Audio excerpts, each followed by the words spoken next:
Good evening, everybody, and welcome to Donington Park, the Grand Prix layout for this round of the Pro Touring Esports Championship this season, round number 7, as we enter the final third of our season. In a couple of weeks' time, we'll have a penultimate round at Snetterton before the finale on the 22nd of March, coming to you live from Brands Hatch Grand Prix layout.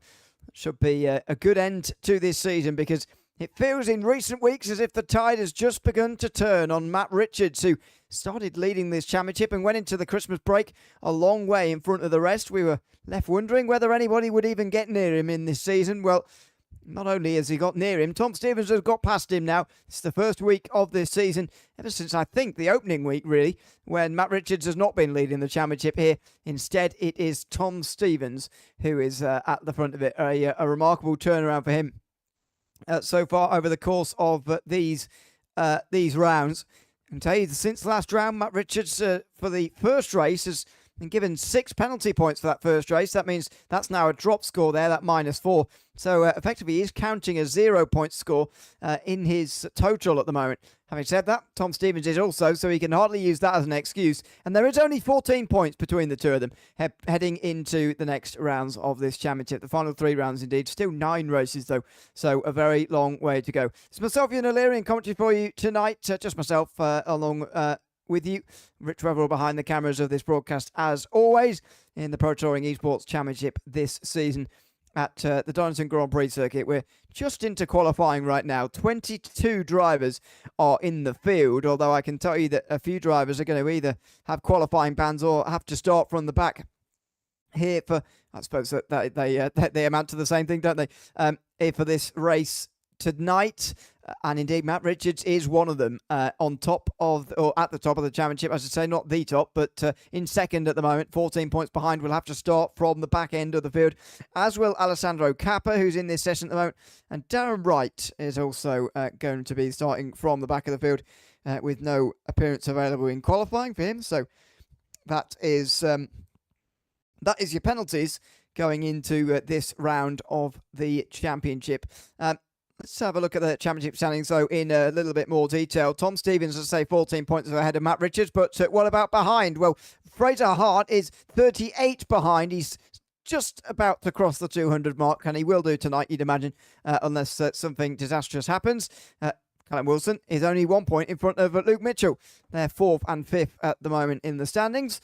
Bit of a gap back here. Grevitt next to with them with Richardson. Then a bit of a gap back. Sidovaya still doesn't have a podium. Amazing that he didn't get one at Alton Park. He really threw one away, I think, last time out. I think it was the first race. Maybe it was the second. It was certainly one of the first two where he really should have got that podium, but still hasn't, and therefore he's the trophy leader. Scott Mitchell-Marm is in 9th place in front of 10th placed Alan Smith. These are the point standings in the teams, and Powermax Racing are leading by only 42 points now ahead of Rapper Racing. Brabham Motorsport can still call themselves contenders, but they are long shots now. They're 106 points behind. Simsport UK and Unlimited Esports are very much fighting for 4th. A long, long way back to the others. In terms of those team standings, by the way, Rapper Racing gained points on every single one of those races last week, or indeed the week before.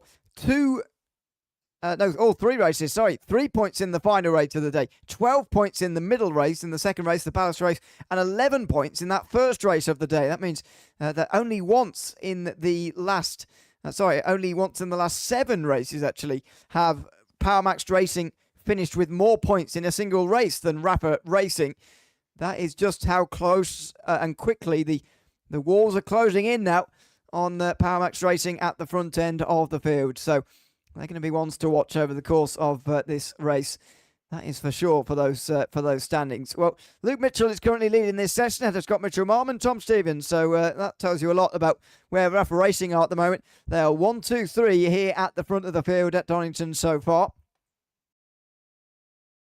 There are still 6 minutes to go, though, in this qualifying session. And if we've learned anything from this season so far, it's that there is very often a surprise late on in these qualifying sessions. To be fair, Matt Richards has been the best at pulling those off so far. However, he's not going to be doing it here. But you still never know. We could see it from somebody else here. This is the final corner now for the 444. Wilson bring himself up towards the line now. It's a couple of personal bests and he moves himself up to 4th place. But look at the gap to the top 3 there.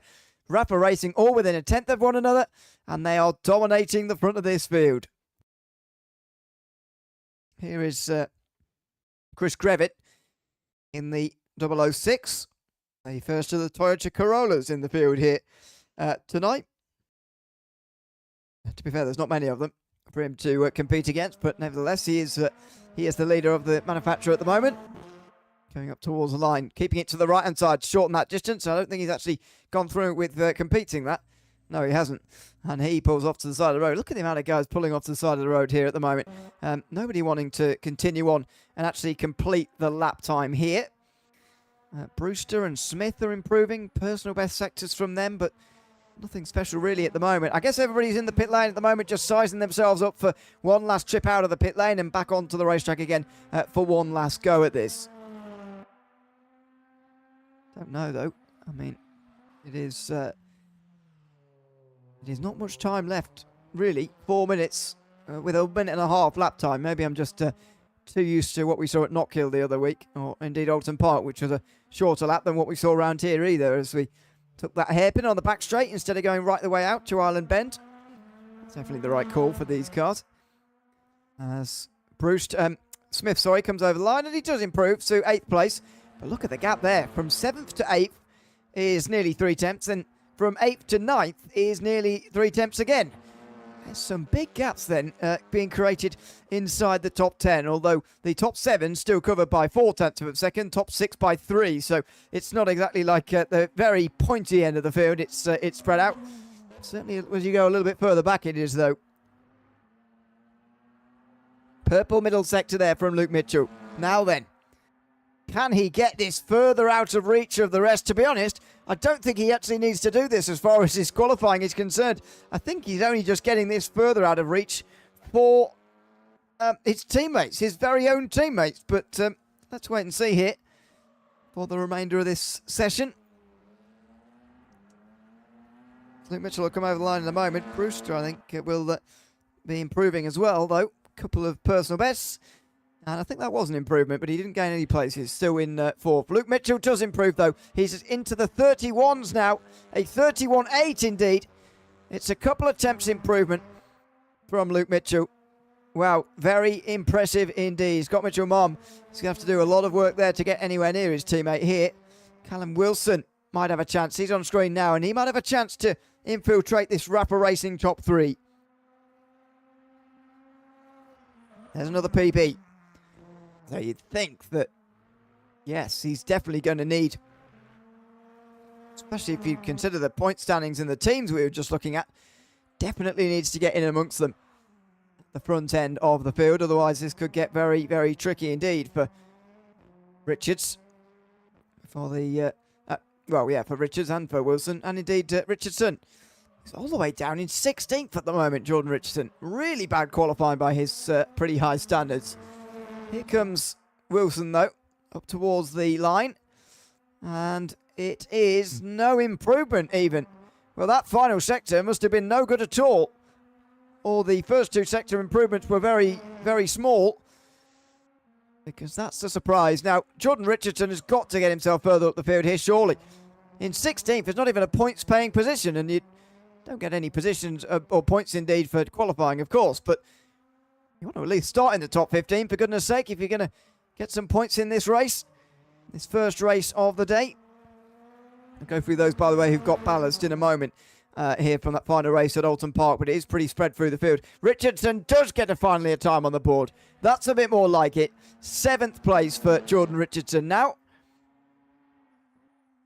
Sido Bayer is pushed down another position to 8th. He's been perennially inside the top 10, but outside the top 5 in this season. Seeing it once again for him that he's in that region again.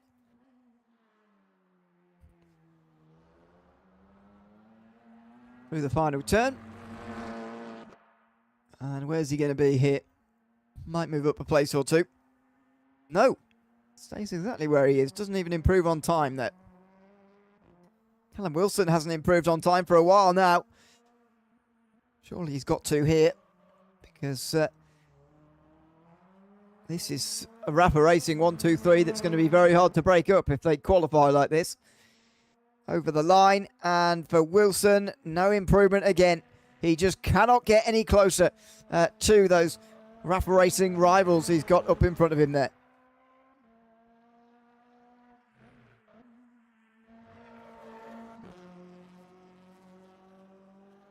So it doesn't look like they're going to get any better lap times there from those top three, but it also looks like it might not matter. I said earlier that Luke Mitchell might only be improving to put his teammates at bay. Well, at the moment he's not only doing that, but putting everybody else into the back of the field as well right now.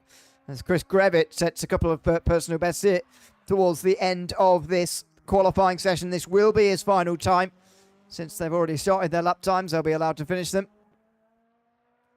Not sure many will be improving on them, though. Messina and Via are the only ones who've even got one purple, or indeed personal best, rather. Haven't seen a purple sector for a while, since Luke Mitchell was out there improving. Can Grevitt get there? Oh, he can! Wow, great lap there from Grevitt. It's second place, you'd say best of the rest, because Luke Mitchell has destroyed them in this session. But Chris Grevitt... Oh, and Sido Fire gets to second. Well, late drama here.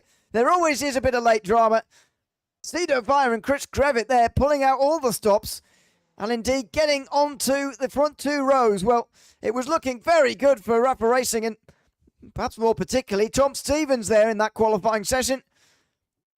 But some of that has just been stolen away right at the very end. That was an impressive late couple of lap times. Nowhere near Luke Mitchell, of course, who's going to take the pole there by some margin, but Sido Vire and Chris Grevitt right at the end are second and third. Scott Mitchell-Marm and Tom Stevens round out the top five for rapper racing, with Fraser Hart next. That's a championship contending row 3 there. Power Max Racing row 4 with Callum Wilson and Jordan Richardson. Alan Smith and Alan Axon then round out the top 10. Jordan Hyde is just over a second off of pole there with Colin Messina. Fabian Michelot and Simon Tribeck are then on row 7. Matthew Williams and Stuart Rolfe, row 8, ahead of Carl Benton, Dave Brewster. Olivia Krajnowska rounds out the field with Matt Richards not able to qualify, of course, and we'll be starting at the back with Alessandro Cappa and Darren Wright. Don't believe Alexander Sorema was supposed to start at the back. I don't know if he had to start there, but he didn't set a lap time anyway, so he will be bringing up the rear here. A few guys have popped in quite late here for this session. We're only 20 odd, less than 20 for most of practice, but clearly they've either practiced on their own or they're winging it, some of them, as they get onto the racetrack for race number 1 at Donington Park. So, as we always say, ballast not applying for qualifying. Never does, but it does for the first race. So here is the ballast. 50 kilograms going to the race winner, as always. That was Luke Mitchell who won the final race of the day at Alton Park. Matt Richards finished in second place. He will get 40 kilograms on board for him. Third place was a great drive from Carlo Messina, if you remember. He very nearly won the race, and should have won the race indeed, before he went wide through the final turn. It was an extraordinary moment. He gets 30 kilograms. As I say, really should have won that race and had 50 right now. Alan Smith gets 20 kilograms. He finished in 4th, and Jordan Richardson, who's got 10 kilograms and finished in 5th place. But the one thing to note there is that Tom Stevens doesn't have any ballast there, as nor do most of those who are actually at the front right now, like Scott Mitchell-Marm also there, but also Sido Vire and Chris Grevitt. The top three, the pole sitter indeed, Mitchell does, but the rest of the top 3 do not, with Vire and Grevitt, and that could be a big opportunity for them to work their way through the field here. Well, I'll say the field. There is only one driver in front of them in that case, and they will have to try and work their way past that driver very, very quickly. You'd hope so anyway.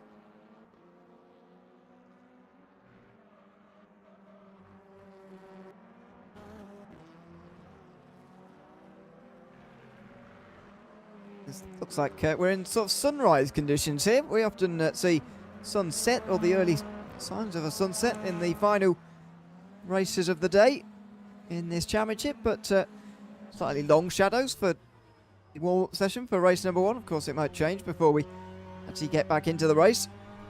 Drivers with a chance to get used to having other cars around them again, because in solo qualifying there is no other cars around you. You get your own racetrack, but you also get as many laps as you want. So a bit of a chance to race with other drivers out there again and feel what it's like to battle with somebody around Donington. Worth practicing.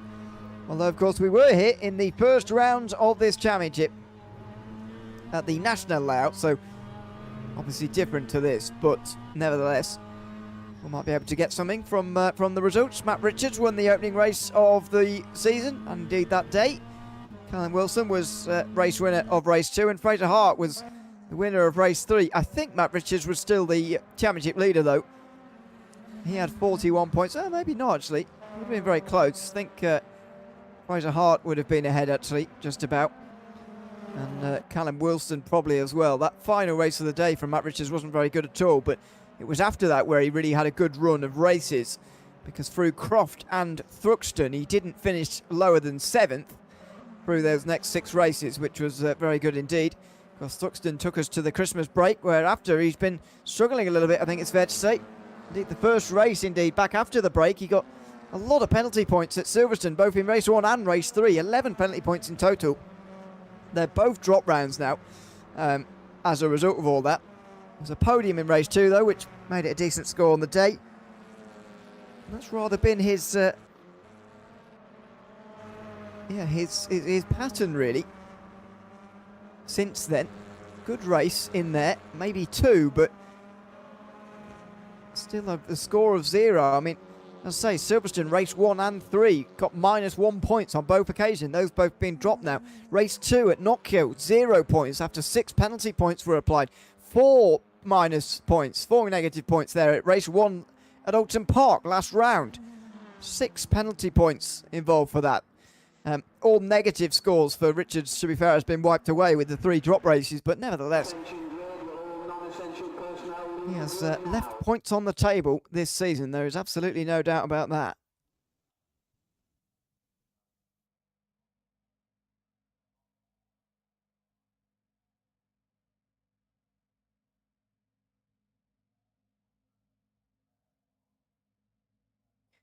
So the drivers are getting themselves onto the grid, and we'll soon be underway for the formation lap.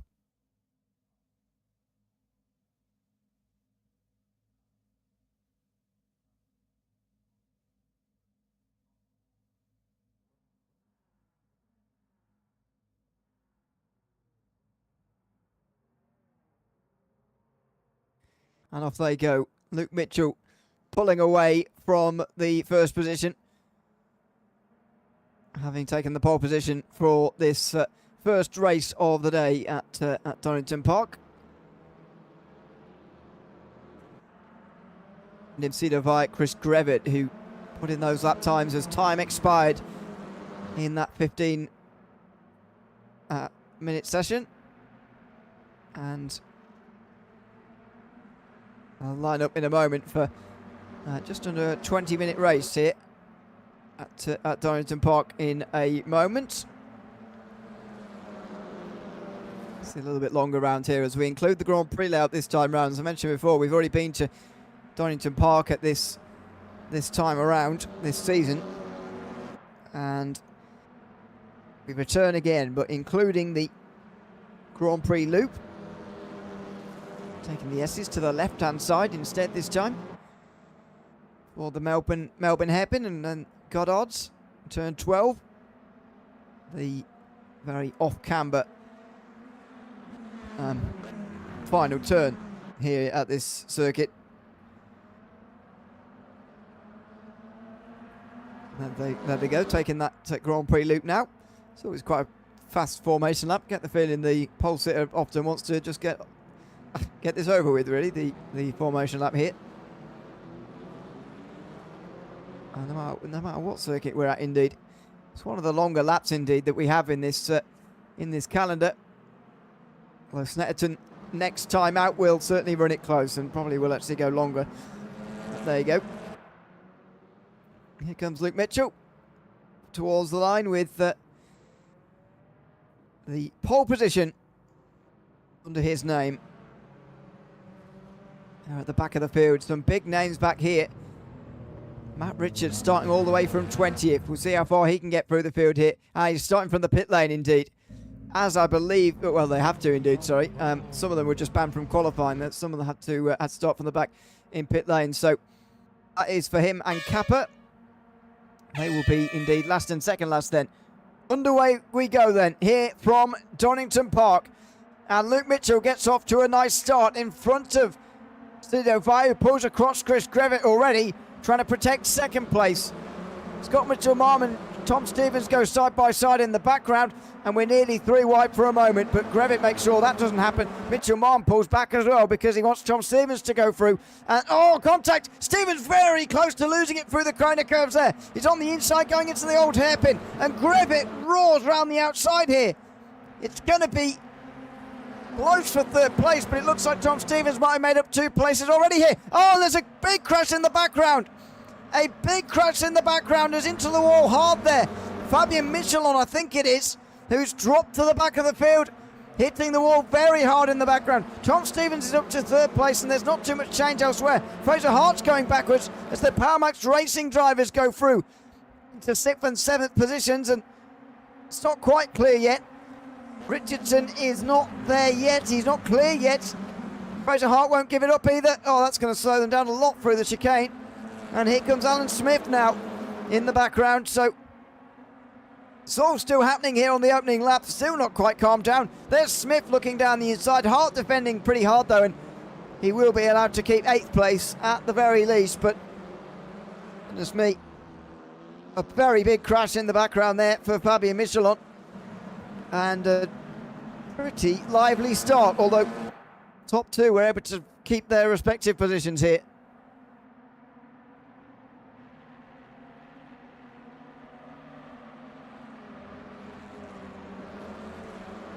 Well, Luke Mitchell's got the full complement of 50 kilograms on board, but it doesn't seem that that's affecting him so much at the moment.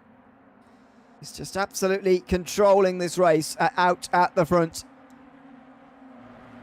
Front of Cito Vaya and Tom Stevens, who's even looking for second place here. What a points gain that could be for Stevens, not only in the team's championship, of course, where they're bound to score well compared to PowerMax, but also for the drivers. And he's going for it already.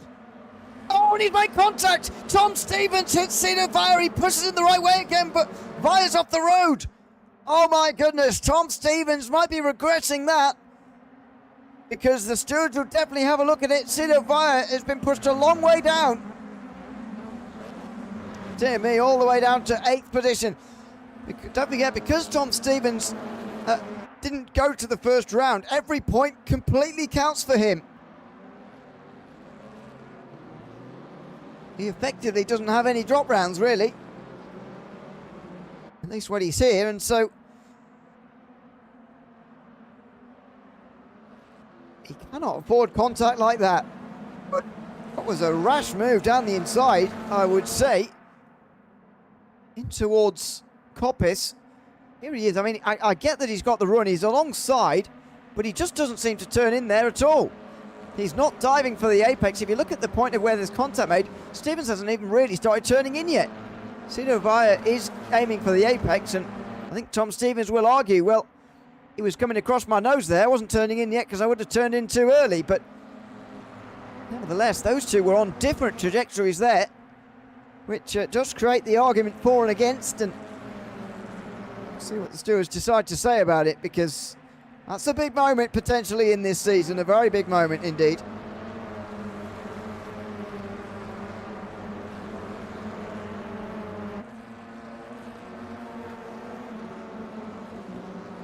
I might have tried to help out Fraser Hart if at all possible, but now they're running in 7th and 8th position anyway. Well, back in the pack, this is Scott Mitchell-Marm looking to make it a 1-2-3 for Rafa Racing. Maybe those late lap times from Vaya and Grevitt don't matter, because it's not a very good run out of the chicane from Chris Grevitt. And the teammates are 1, 2 and 3. Very rarely do you see this. This is dominance writ large at the front of the field. PowerMax Racing are scrambling even to get both of their cars inside the top 5 right now.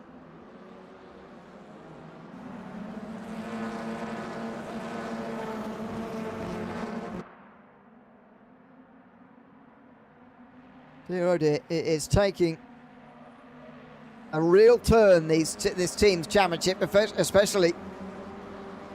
But has that drivers' championship just seen a bit of a twist? Matt Richards is only 20th, so in any case, he'll be gaining points on this round, would Stevens. Don't forget, Richards doesn't have any drop rounds left either, really. The only thing his drop rounds are protecting him from are even worse results with penalties. All three of his drop races are negatives at the moment, and that's not going to change.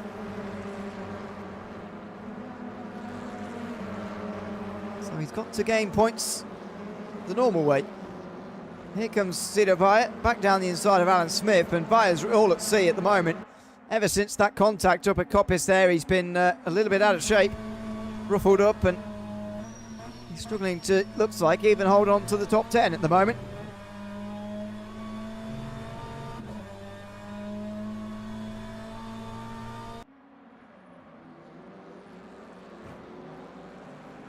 Down the Melbourne hairpin, looked like there was almost contact between the two Power Max cars there. Fraser Hart very, very close behind, but they're doing a job for their teammate Matt Richards here. Down the inside goes Hart, and there's contact, only a little bit this time, into the final corner.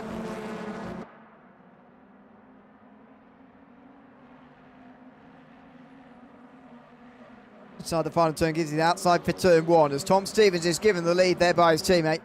This is what can be so helpful about having those teammates around you. You can get that race lead. Of course, they can't hand over the fastest lap nor the pole position, actually, to Tom Stevens, so it would only be the 20 points with no bonuses for him at the end of this race, which hasn't happened very often. However, he would take it nevertheless, the full complement of 20 points.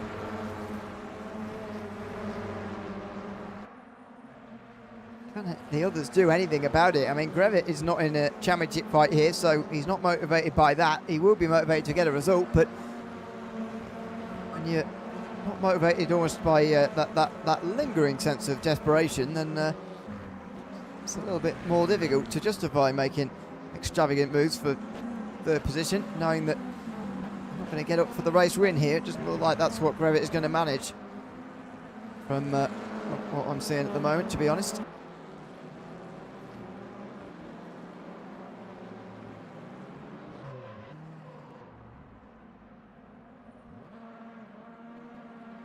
Yellow flag a bit further down.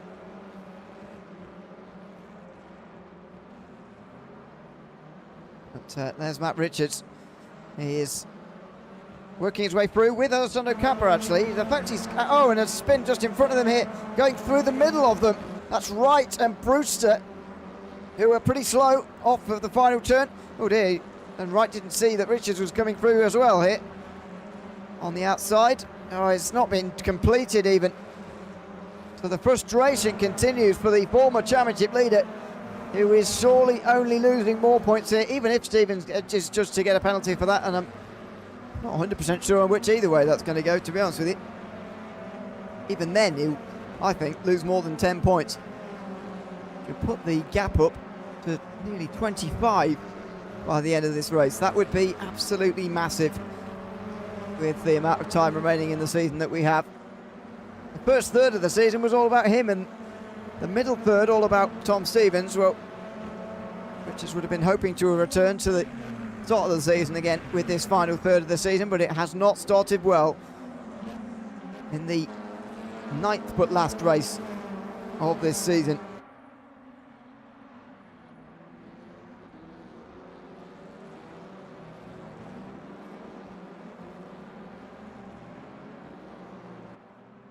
Here's Callum Wilson again, looking, lurking.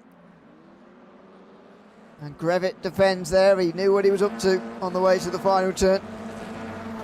I'm sure as well that he didn't try anything.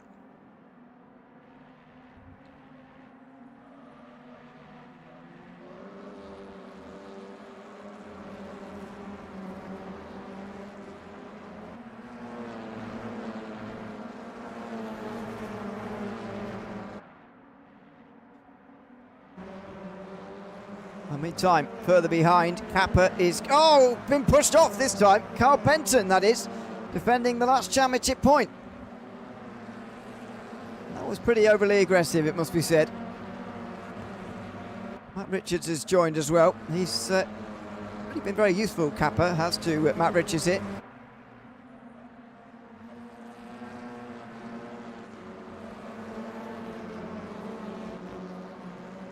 In the sense that he's actually gained quite a lot by having him just in front there. But again, a lot of positions as a result, as these guys come into the final chicane again. Well, the only chicane, really.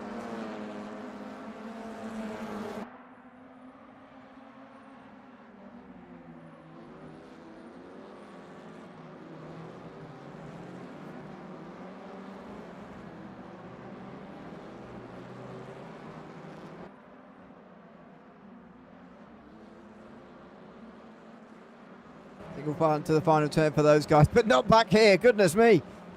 Kappa again. Oh, and it's getting ever more aggressive with Carl Benton now. Side by side again, and Benton dives it deep, and he pushes him off now. Well, these two are at each other's throats here, and Carl Benton is going... Oh, and he throws an advertising board across the circuit. That is Kappa. He really aggressively gets in front of Darren Wright, who's not anything to do with it. Dave Brewster now wants to try and get past Carl Benton, and he's now in a bad mood, flashing the lights. Not sure what that is trying to indicate to those behind him, to be honest, but the aggression is just very, very different back here compared to what we're seeing further out front. Quite orderly up here. Yes, Grevitt definitely wants to get through, but he doesn't want to make any contact in doing it.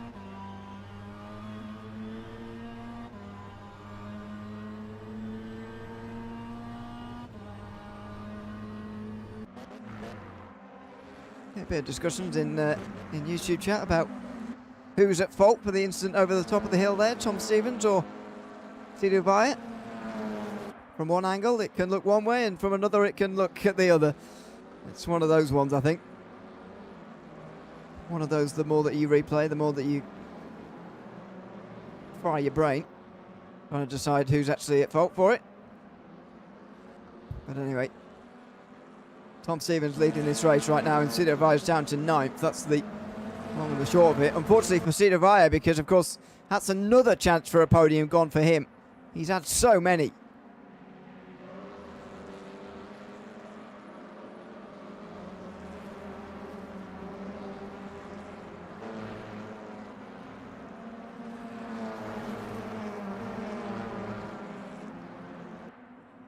There's Fraser Hart at the back of this group, just in behind Richardson for 6th position. He really needs points here, does Hart, in this final third of the season if he wants to get up in this championship. He's only 38 points behind. Seemed like he's had quite a lot of bad luck in the last few weeks, but actually because of the top two taking points off each other as well, neither of them has got, you know, that far in front. Neither has made strides to get away from Fraser Hart in maybe the way they should have done.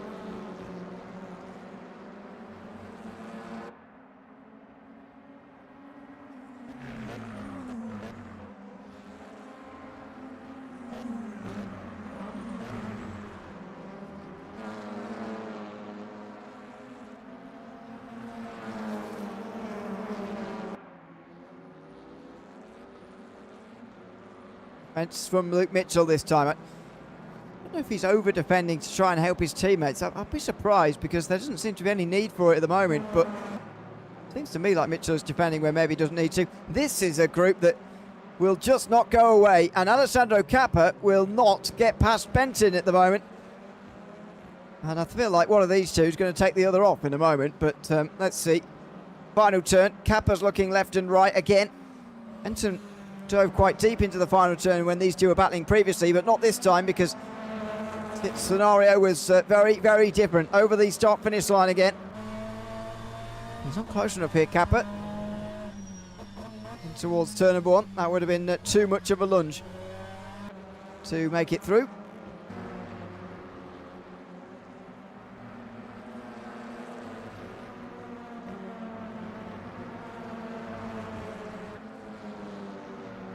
Wide, meantime, behind for one of those cars, and down the inside. And goes Williams. Richards follows, and he will get through as well. Just about, took him a while actually, but he now is on to 2 points for this race with the 14th position now. But still, it's going to pale into insignificance when compared to Tom Stevens out front.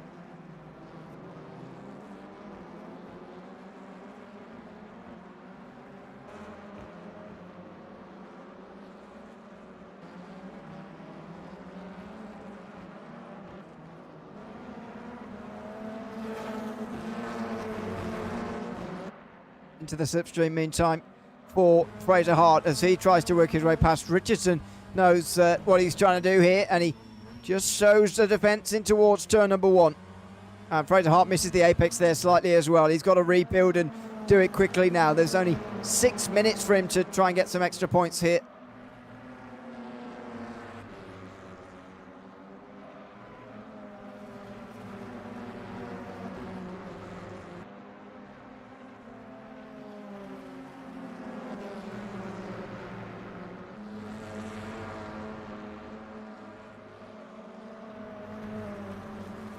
Richardson's teammate, Callum Wilson, is quite close in behind Luke Mitchell as well.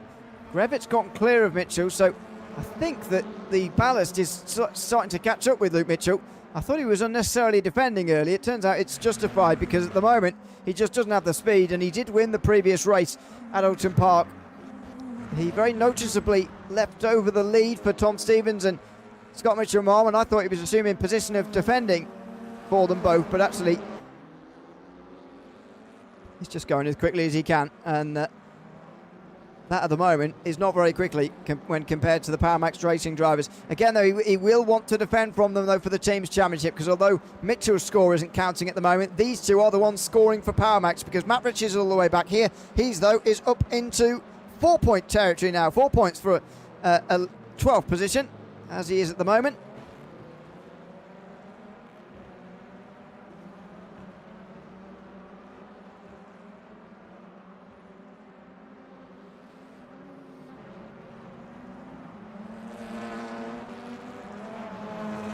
Oh, and a big spin. Oh, no, into the pit lane, Carl Benton.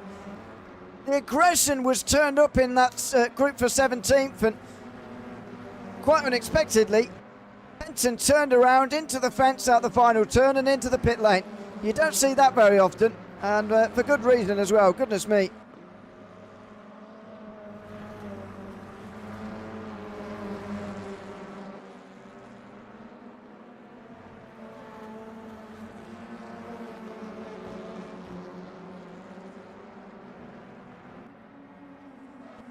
Well, meantime, Fraser Hart tries to get past Jordan Richardson here for 6th position. Again, he's struggling to really make the difference here, and Richardson makes a mistake now, so maybe the opportunity will be open. Richardson forced onto the defensive. It's outside line here for Fraser Hart. If he can stay there, he'll have the inside the final turn, but he can't stay there. Far too wide, and he is down the field.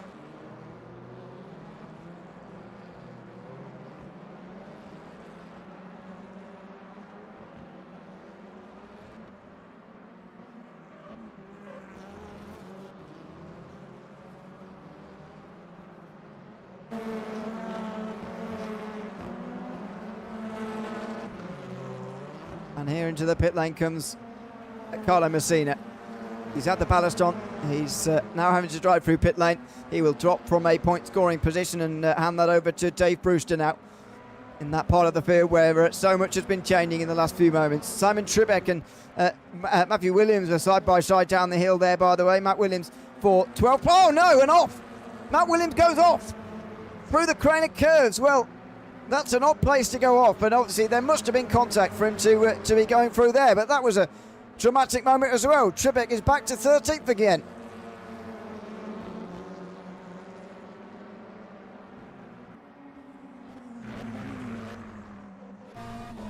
All happening in these final moments, these final minutes before The end of race number 1 here. 2 minutes to go indeed. Richardson still looking in the mirrors nervously, and Fraser Hart's closer than he's been before. Is he alongside this time finally? They're both diving late for the apex at the Melbourne hairpin. Richardson's going to squeeze Hart as much as possible though, so that he's still alongside by the final turn. He'll just still have that overlap, will he?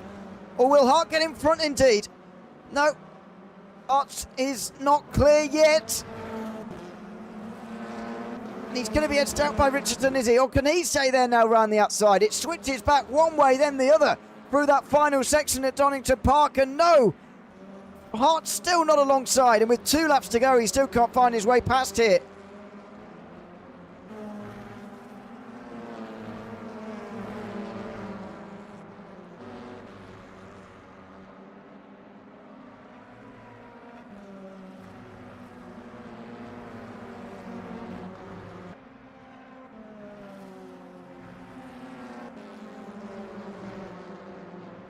So Fraser Hart, 2 laps to go.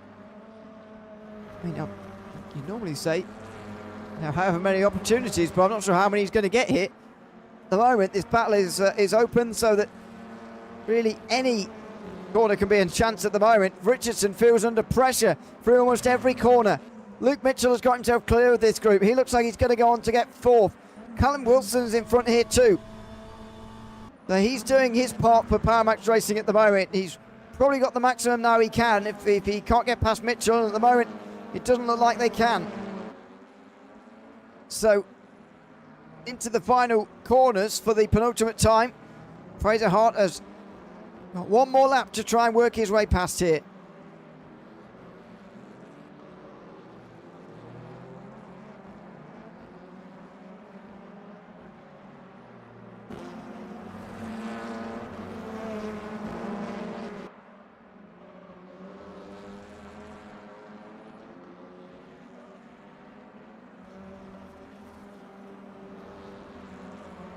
Hart to the outside through turn 1.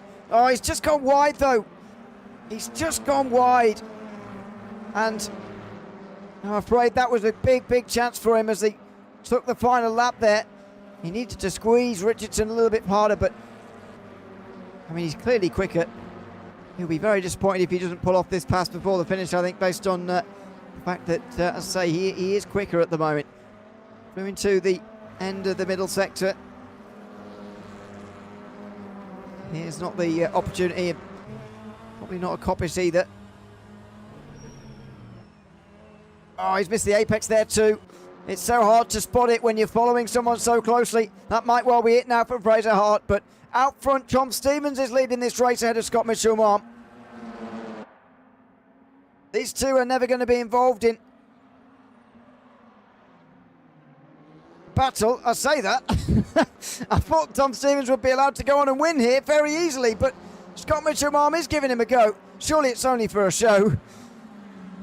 And Tom Stevens will go on to take yet another victory. 2 last week at Alton Park, 2 the week before that at Knockhill, 2 the one before that at Silverstone. It's been dominant in 2026 in race 1 and 2 for Tom Stevens. He's done race 1 again here at Donington Park, and behind his championship rivals are floundering. 7th place for Fraser Hart. He can go no further. And in the background, Matt Richards recovers well from the pit lane, to be fair, but he's only 11th and only 5 points for him at the end of race 1. Matthew Williams eventually gets just in front of Tribeck, with Brewster rounding off those in the points. And we'll have to wait and see, obviously, post-race what happens. Obviously, we'll update you next week with what happens indeed to Tom Stevens for that bit of contact we saw.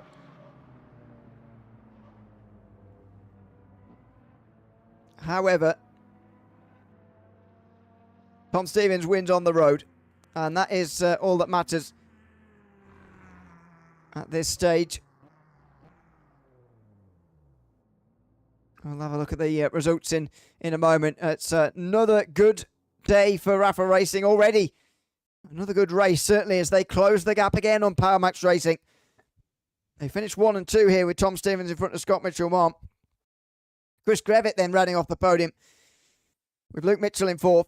Callum Wilson, Jordan Richardson, then the Power Max Racing point scorers. Brabham Motorsports point scorers will be Fraser Hart, who couldn't get past Richardson there, and Sido Vaya, who was unceremoniously dumped off the road by Tom Stevens. I think it's fair to say it, Coppice. Alan Axon and Jordan Hyde round out the top 10. Those others in the points. Matt Richards scores 5 there and will lose, I would say, at least 10, maybe, to Tom Simmons. Obviously, we don't know if there's any penalty points yet. Alan Smith in 12th ahead of Matthew Williams, Simon Trebek and Dave Brewster. They were all involved in that group. As we saw, Alessandro Capra could only get to 16th, but he got tied up with a lot of guys further down. Alexander Sarema in 17th in front of Darren Wright, Colin Messina, Stuart Rolfe rounding out the top 20. Olivia Krasnowska, Carl Benton and Fabio Michelon did not go on to finish the race.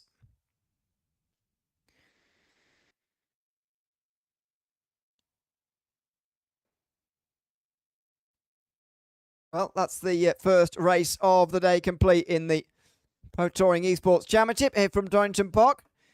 Of course, we'll have just over 5 minutes of a warm-up session now before we get underway for race number 2.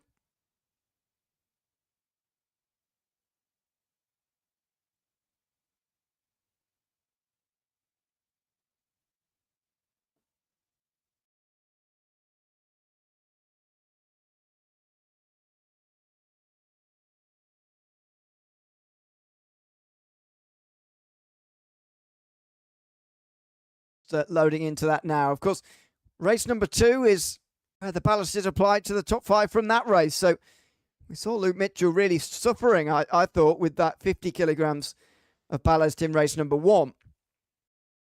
And again, I repeat this every week, but the increment difference between the drivers for ballast is less, of course, as Luke Mitchell there started with drivers behind him who had no ballast at all on board, and that makes it very, very hard. But normal for this second race, normally second place obviously only has 40 kilograms, and 30, 20, 10 and 10 kilogram increments all the way down. The difference in between the actual increments is relatively small. So very often the race winner can go on to win. And as I mentioned, look, Tom Stevens has done it time and time again in 2026. At Silverstone, he won both of the first 2 races. Knockhill the same. Then Alton Park 2 weeks ago.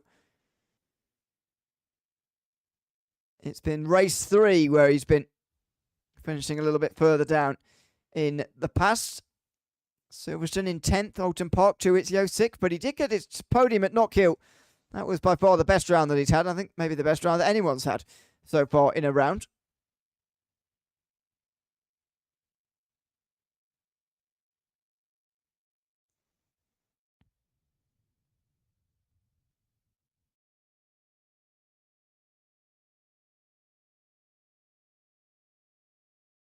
Richards, though, has got to do something about this now, I feel, because the championship gap is getting very, very large. Even if Stevens does get a penalty for that incident, which I'm not 100% convinced he will, the gap would be, 25 odd points. Just sticking it as they ran there.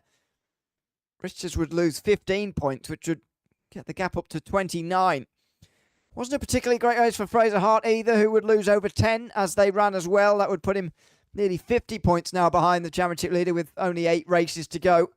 The reason I say only 8 races to go is because we're at the stage of the season now where Tom Stevens, might not win again in this season. I suspect he might, but even if he doesn't win again in the next 8 races, he can still finish in front of Fraser Hart, and Hart's only 3rd. So we're getting to that stage in the season now where you've got to do something about the championship gap. Mentioned it earlier on in the season, but championship gap can very much creep up on you a little bit, and if you don't do something about it very early, let it go out too far, then it can be quite difficult to bring back. I was saying that about Stevens on Richards earlier. Now it's the opposite way round.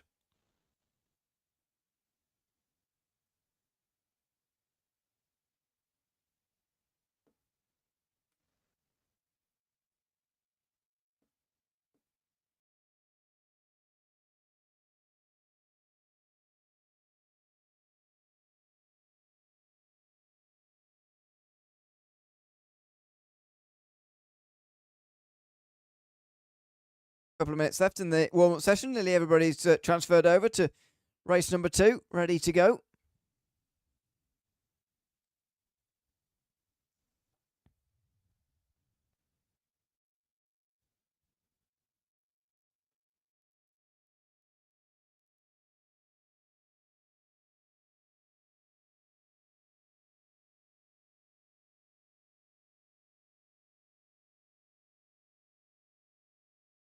And we'll obviously run through those who've got ballast when they get onto the grid in a moment. But Tom Stevens will be one of them with the 50 kilograms on board heading into the final.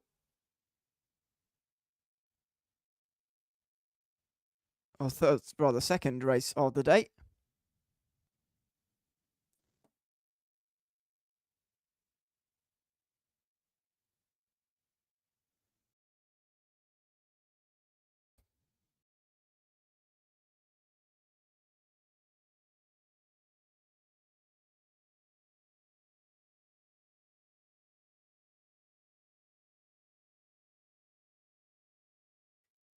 Event Ash normally spins the wheel for the reverse grid, so I'm not actually sure what's going to happen with that.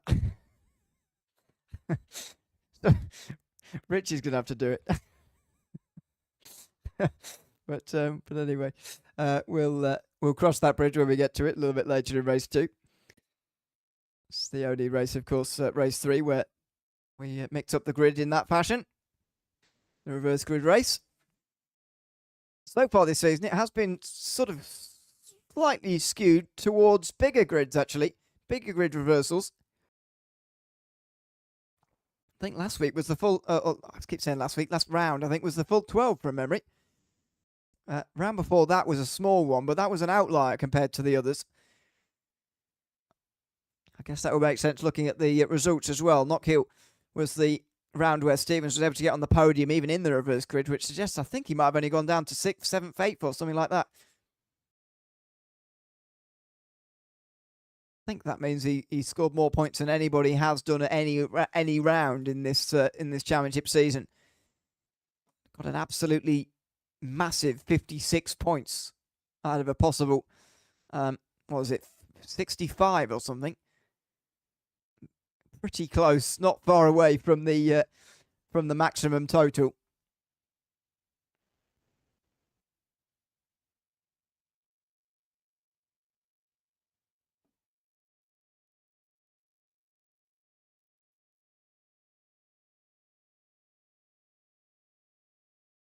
So the warm-up session is complete, and we are ready to go for race number 2 of the day, the ballast race here at Donington Park.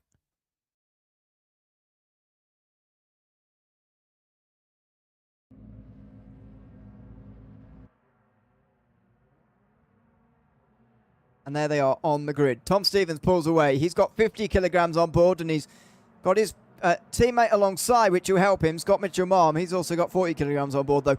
Chris Grevitt is third. He's got 30 on. Luke Mitchell, the only driver to finish in the top 5 and get ballast for the second race in a row, has gone from 50, though, to 20. And Callum Wilson has got 10 kilograms on board as well. He got himself into the top 5 towards the back end of that first race.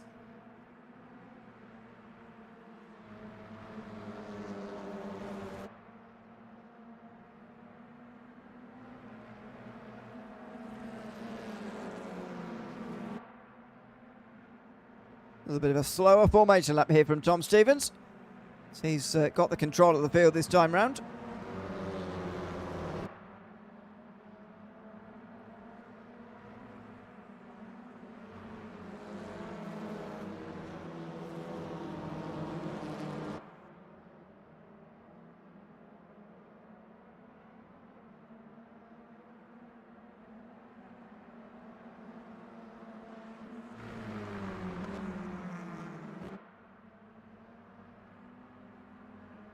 Onto the Grand Prix part they go, and see, conditions looking a little bit nicer. Sun's properly out, the shadows shortening, but massively warm day.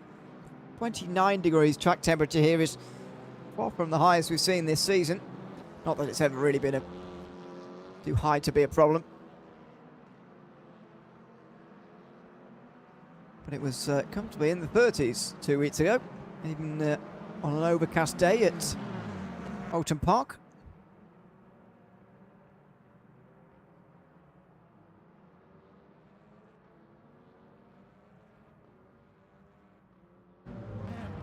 And there goes the slightly disorderly gridding up in the background there. Not everybody quite straight in the box, but anyway.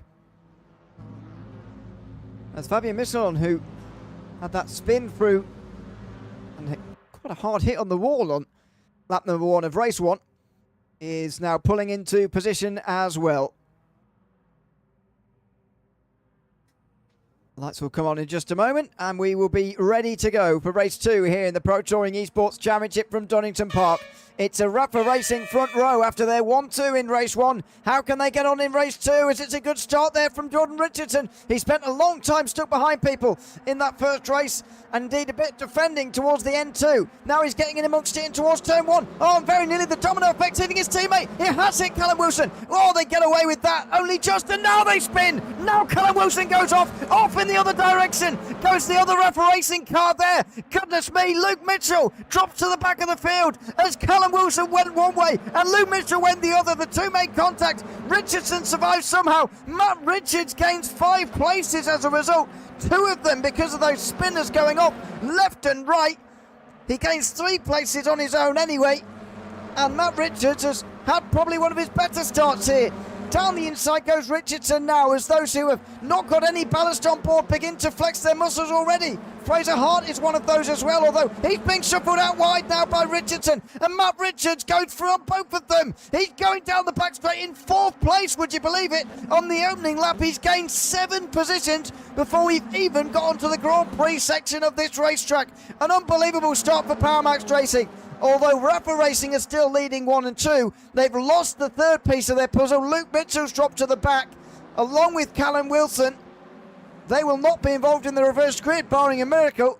But to be fair, we've just seen one. Matt Richards gained 7 places on this opening lap in an extraordinary start to race 2. He might have a chance now to go on and do something very special in this race. See it again here.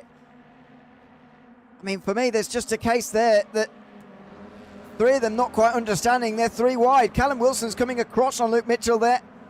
Richardson's off in the grass pretty early in the piece. He can't go anywhere else. And as Mitchell's reacting to that, he turns himself across a Brabham car, and that's a hard hit on the wall. I think he's still going, Mitchell, actually, but he's not in the top 20. And it was a hard hit on the wall, a very hard hit. Just for me, a misunderstanding, if you like it. A quite lengthy misunderstanding, actually. Because Callum Wilson there on the outside of turn number 1 also very nearly spun himself on the outside. I've mentioned the domino effect. It happened because Richardson, his teammate, was down his inside. Then Wilson comes across on Mitchell. I think he thinks they're only 2 wide by that point, so he's trying to come across on Mitchell to defend from him.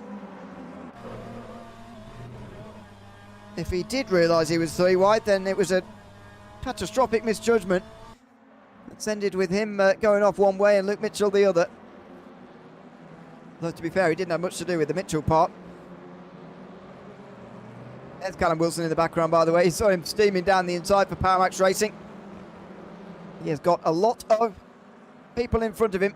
A lot of potential positions to gain here. But he's getting on with it rather quickly in terms of regaining them. It might even be back into the points again by the end of the race, to be fair. He's only 2 positions away from that right now. So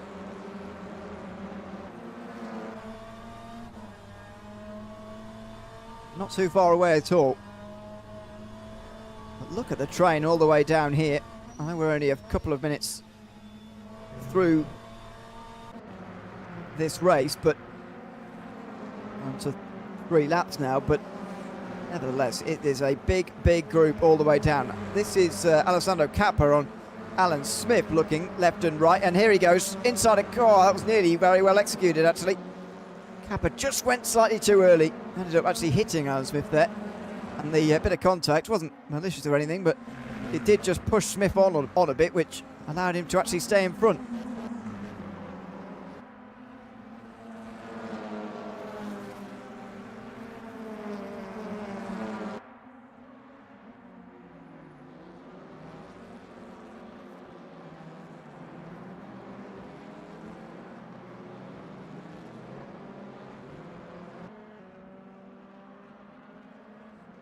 So it's just calmed down a little bit in lap 3, and, well, it needed to after the opening lap.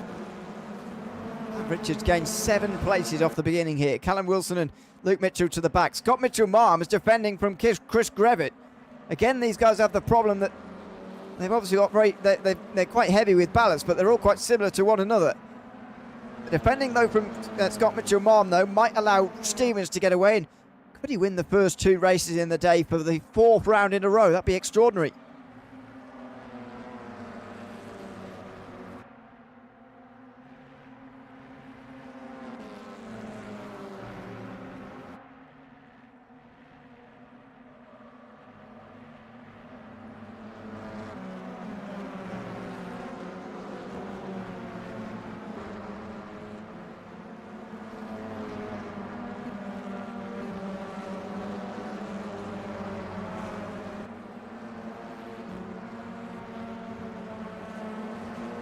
This is where the largest group in the field is. Further back where Callum Wilson's trying to regain these places again. Although, to be fair, he's under pressure from Colin Messina here. The so nearly race winner from race 3 at Oulton Park last week. Oh, last round again. And there in the background, that was a move from Hyde. Well, somebody's down the inside there in the background anyway, coming into the Merwin hairpin. Didn't come to anything in the end.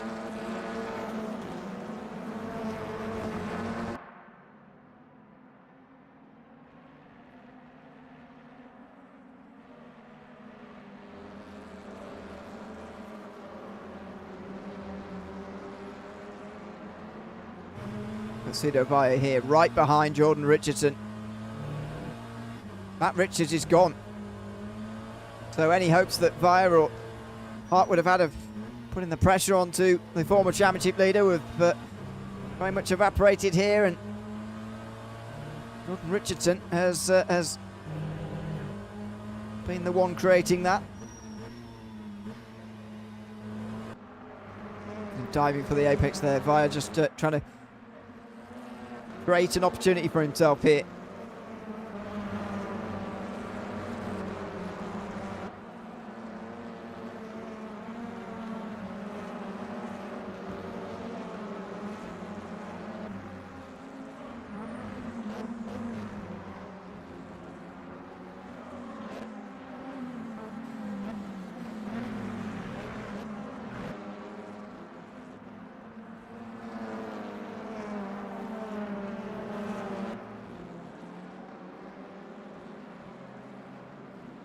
Here comes Kappa inside of Alan Smith, and once again Kappa makes the move on the inside, and he's through pretty cleanly and pretty quickly this time.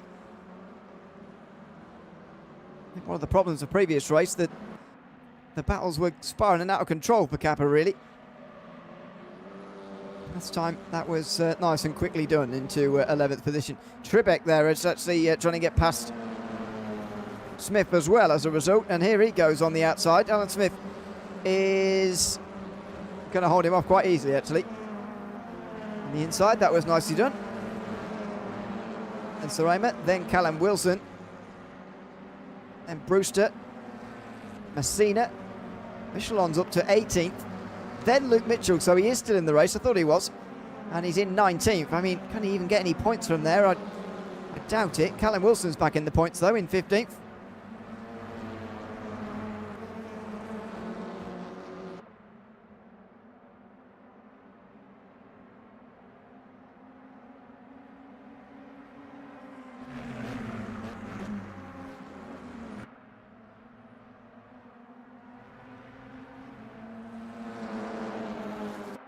There's still 3 for the lead. Richards is slowly getting towards them, but still a second and a half, and he needs, or if he wants time to actually make the passes when he gets there, then he needs to get on with this quite quickly. There's not any pressure behind from Richardson. Meanwhile, behind, this madhouse back here continues. The 10th place, Matthew Williams on the defensive this time. Actually, upper place or 2 is, or 3 indeed, is Williams from where he began. And meantime, Hart and Via exchange places. And here comes Kappa again. It was only a matter of time before he went for it. Outside line he goes, and he can't manage it. Williams is going to be defending with his life here, I think, for this position, to be honest.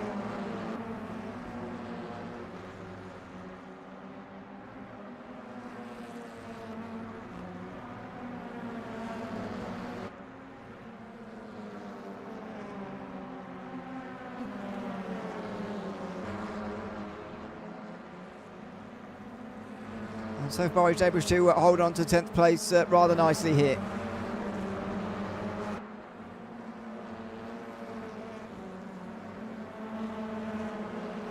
And down the inside goes Wilson on to Ramos, so that's doubling his points tally. 2 points now for Wilson.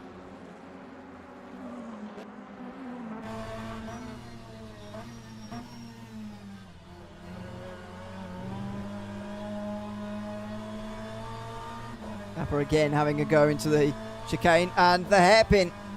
I think he was going to go, oh no, and he's hit him. I think his intention there was to fake down the inside and then actually go for the outside, but in the end he was given the inside, sort of half given, and in the end he rear-ended Williams.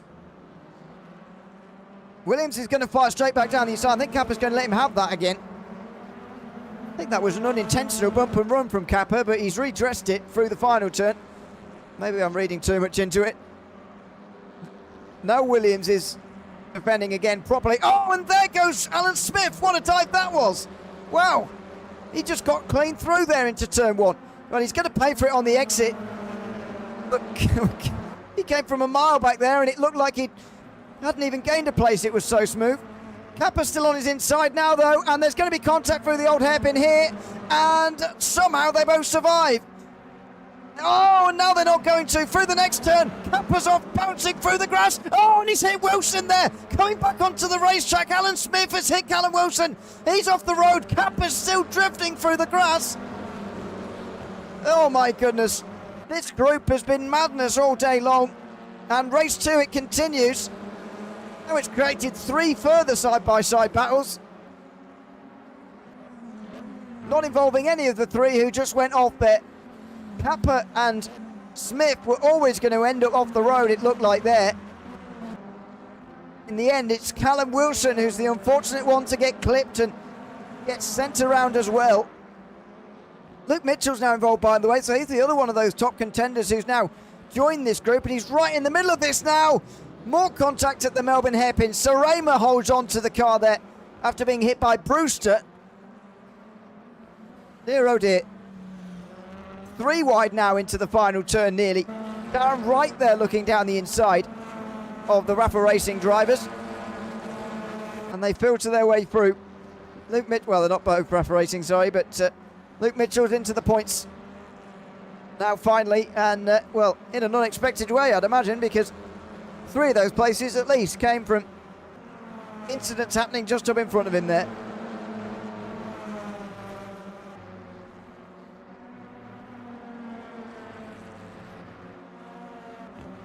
We'll have a replay in a moment. Here's the contact. It's just one of those awkward bits of contact, isn't it, that sends him both straight on. And as Smith is trying to sort of keep turning to make the turn here, he clips the grass, he spins, and Wilson's unlucky there. He's nothing to do with the incident, and he's not been clipped very much, but he drops out the top 20 as a result. Kappa's off, Kappa off the road and down to 17th, Smith down to 20th, but Wilson, ironically the one who loses most, was the one not involved at all. And he is actually out of the race now, is Callum Wilson. He has DNF'd after that incident. That is a real shame.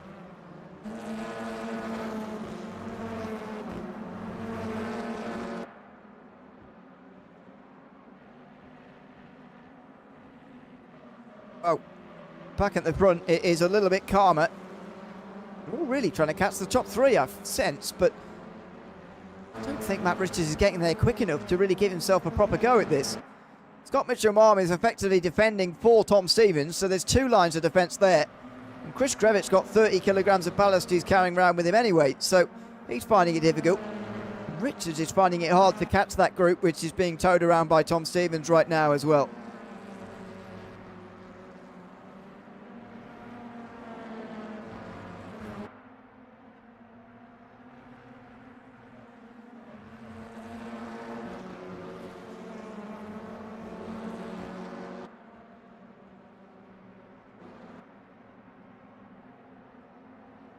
in that second group that Matt Richards has left behind.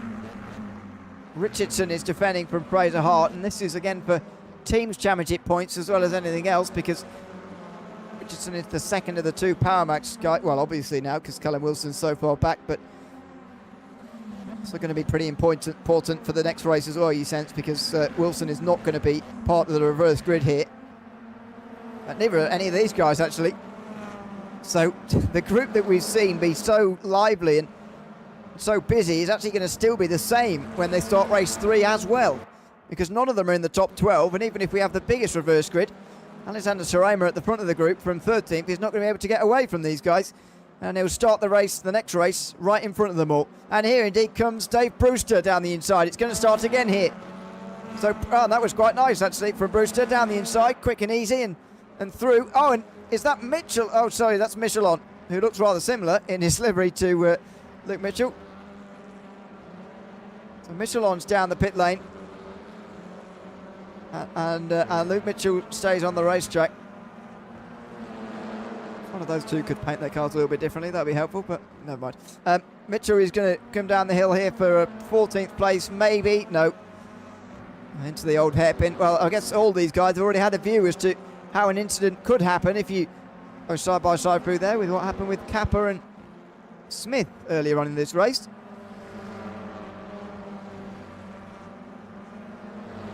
Here comes Mitchell as Saremo tried something on Brewster there. He didn't get a very good run. And now Mitchell has got him. There he goes. He's sold him the dummy there through Coppice, and he's going to be through. Grevitt, meantime, is alongside Mitchell Marm now for the first time. And Scott Mitchell Marm goes wide, so Chris Grevitt is into second. Now then, 5 minutes to go, but 4 laps to go. You get you get over 23 minutes of racing effectively here at Donington Park, the Grand Prix circuit, because the 22 minutes the lapses, and only just before we do that, we get onto the final lap. So you get a bit more for your worth here at Donington. An extra lap in, effectively. And that might be the thing that helps Grevitt here. 4 laps to go rather than 3. And Matt Richards is there now too. Here he comes for a podium. He's got to strike early, you think. If he wants to get anywhere near Stevens here, and in any case it's his best chance to pass Scott Mitchell-Marm, he's got to strike early, but he's not able to do it down the Craner curves.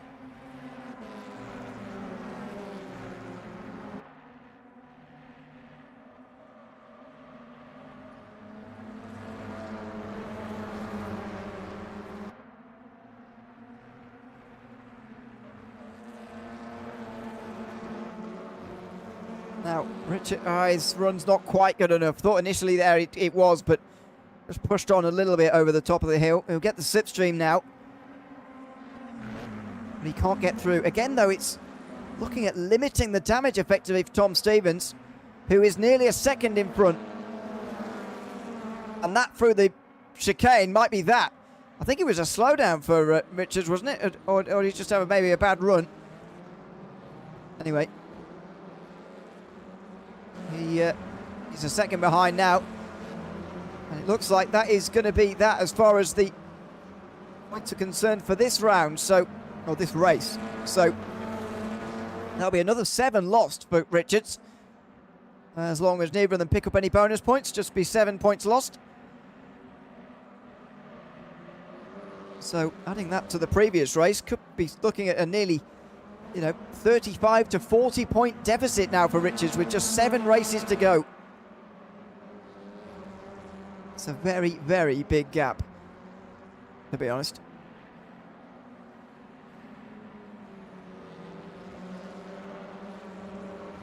So 3 laps to go in this second race of the day. The third race, of course, is a reverse grid race, and every week we spin a wheel to decide whether it's going to be 6 positions or 12 or any in between. And this week it is 10 positions reversed. At the moment Simon Tribick will be on pole, although Williams and Messina are not far behind. Same for Brewster, actually. And this is that group, I think. So there's Tribick in the black just up in front. That's Williams, who's blocking our camera at the moment because Colin Messina is getting so close for 11th position. These guys are just tantalisingly close to that reverse grid at the moment. They're just on the wrong side of it.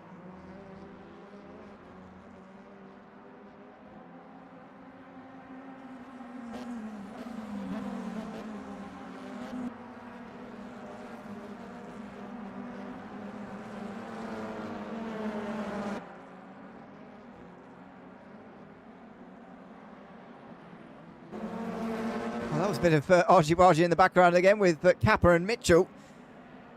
I think Mitchell has gotten through into 14th though, and he's got a couple of points to his name. Is he clear in time? No, Kappa's still there. And in the background, it's Darren Wright who's in there and waiting as well. Mitchell has just run out of time, really, to gain all these positions back and get to that top 10 again. To be fair, he's not in a position where any of the positions on the wheel would have actually helped him get to the front. But now he's on the inside at turn number 1. He will get 14th at least, so there's 2 points.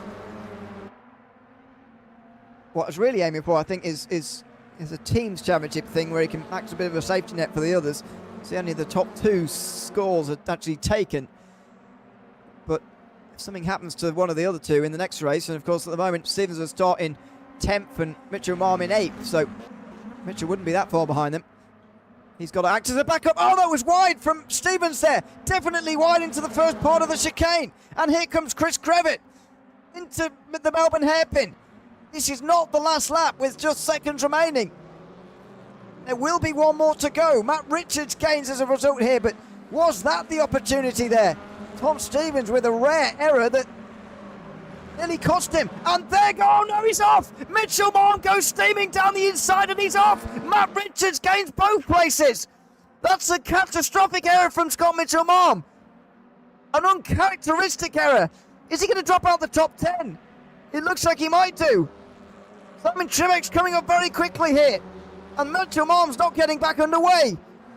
Trebek's up to 9th. Matt Williams is now in the top 10 and he'll be on the reverse grid pole as it stands. Goodness me. Brevitt is unfortunate really because it's Mitchell Marm's dive that's cost him his own second place and now he's only clinging on to a podium. Jordan Richardson and Fraser Hart are right behind. Suddenly Power Max Racing are retaking some of these points in the team's championship again as Scott Mitchell Marm goes back to the pit lane now.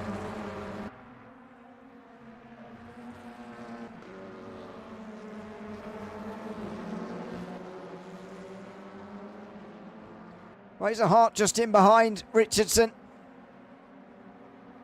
Prue Coppis can't get past towards the chicane. Surely into the hairpin there's going to be a go. And that's a nice line there from Hart. Surely he's going to have a go here. On Jordan Richardson, no. Doesn't decide to go for it. That is surprising.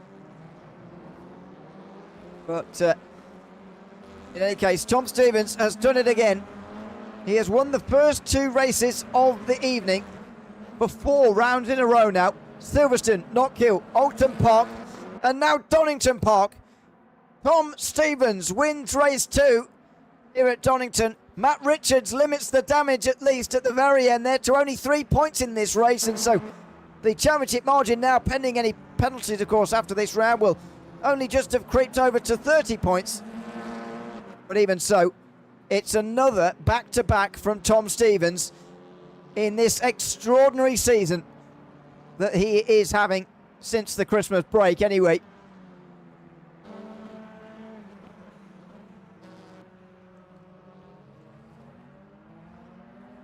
He's been very, very difficult to beat, has Tom Stevens. And he's proving that once again here.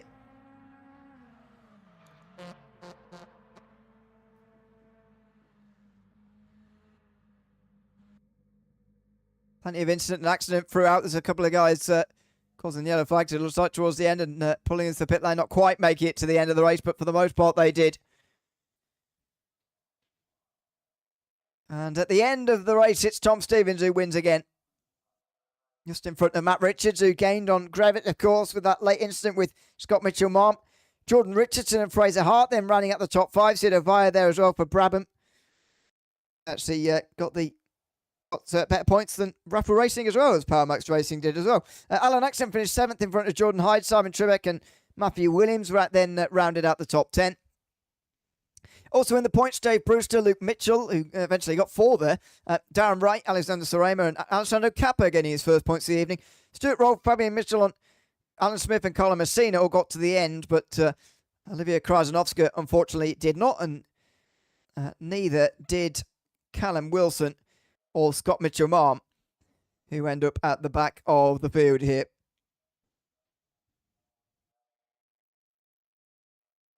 Well, a real shame for them. A good victory for Tom Stevens, who extends his lead in that championship all over again here. Now we'll have to start from 10th position, but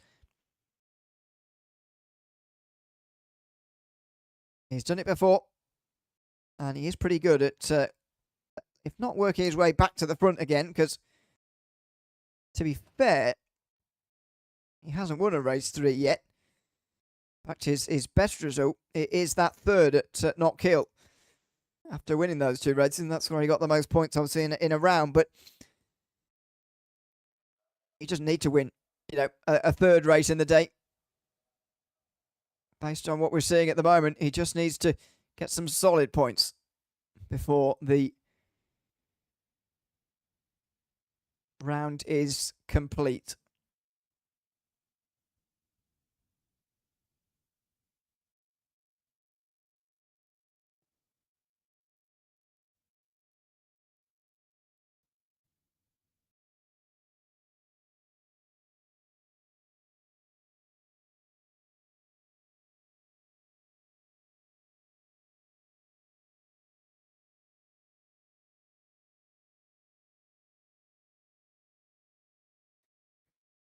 Well, drivers are now filling up the warm-up session again for the final race of the day, and it's going to be a pretty important one once again for this for both of these championships. To be honest, Matt Richards has got to gain some points on Tom Stevens, although they're going to be starting with very similar ballast, and they're going to be starting in 9th and 10th positions.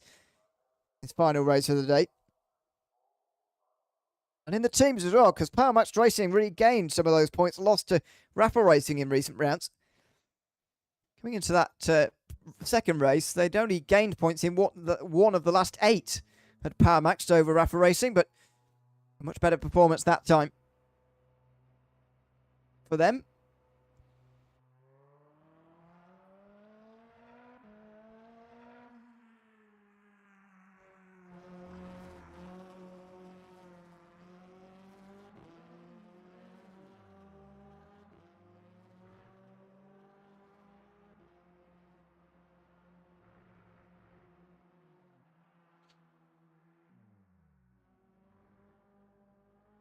Race 3 2 weeks ago was such a dramatic one at Donington Park. We saw very nearly a surprise race winner. To be honest, of all the tracks we had remaining at that time, and indeed that'd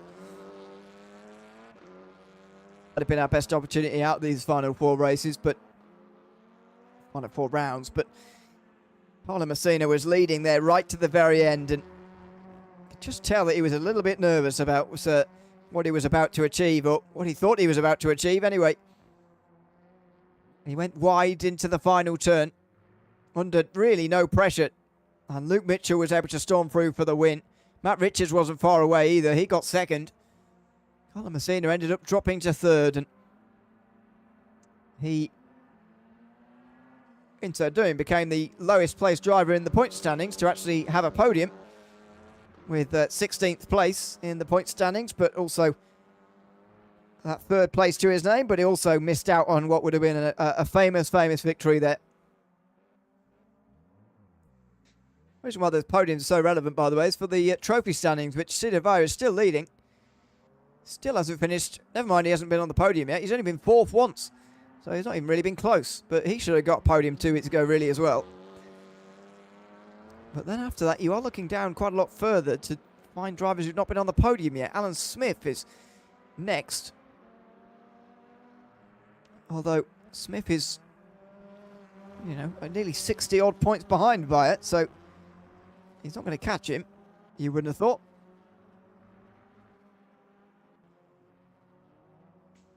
From there, you've got to go back to Simon Tribeck, who's another 20 points behind nearly. In 13th, so yeah, you do have to start going quite a long way down the field. But some drivers in this field who are picking up podiums every single time, and Tom Stevens one of those. He just cannot stop scoring those points and just slowly now edging away from Richards. Not only is he caught up to and past, but he's now getting slightly away from as well. It's a daunting gap, I would say, now starting to appear in front of Matt Richards, I've got to say.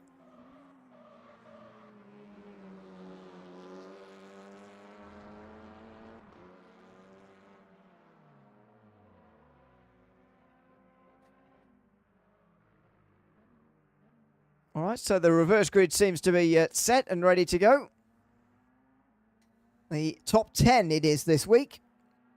So a little bit on the higher end again. As I mentioned, the reverse grids this season have generally just been skewed towards those on the higher end. But not by much, in fairness. And on this occasion, it's the 10. So we'll go through that grid in a moment once they're off on the way for a formation lap. But again, what an opportunity this is for somebody different to go on and win. Matthew Williams starting on the front row with Simon Tribeck is one of those, or really two of those drivers who really have that big chance to do something special here. Would be nice from a neutral point of view to see somebody different win. Of course, the reason why as well, obviously they have such an advantage is because the top 5 have no ballast on board, but then the next 5 do, and they start in the midfield. So that's that sort of double disadvantage that they have. That's what makes the final race of the day so difficult. But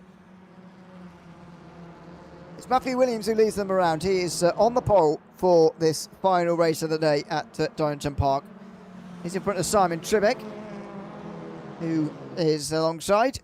Jordan Hyde and Alan Axon as well have got a chance to pull a surprise themselves. They're on row 2 in front of Sid Avaya and Fraser Hart, the Brabham Motorsport drivers.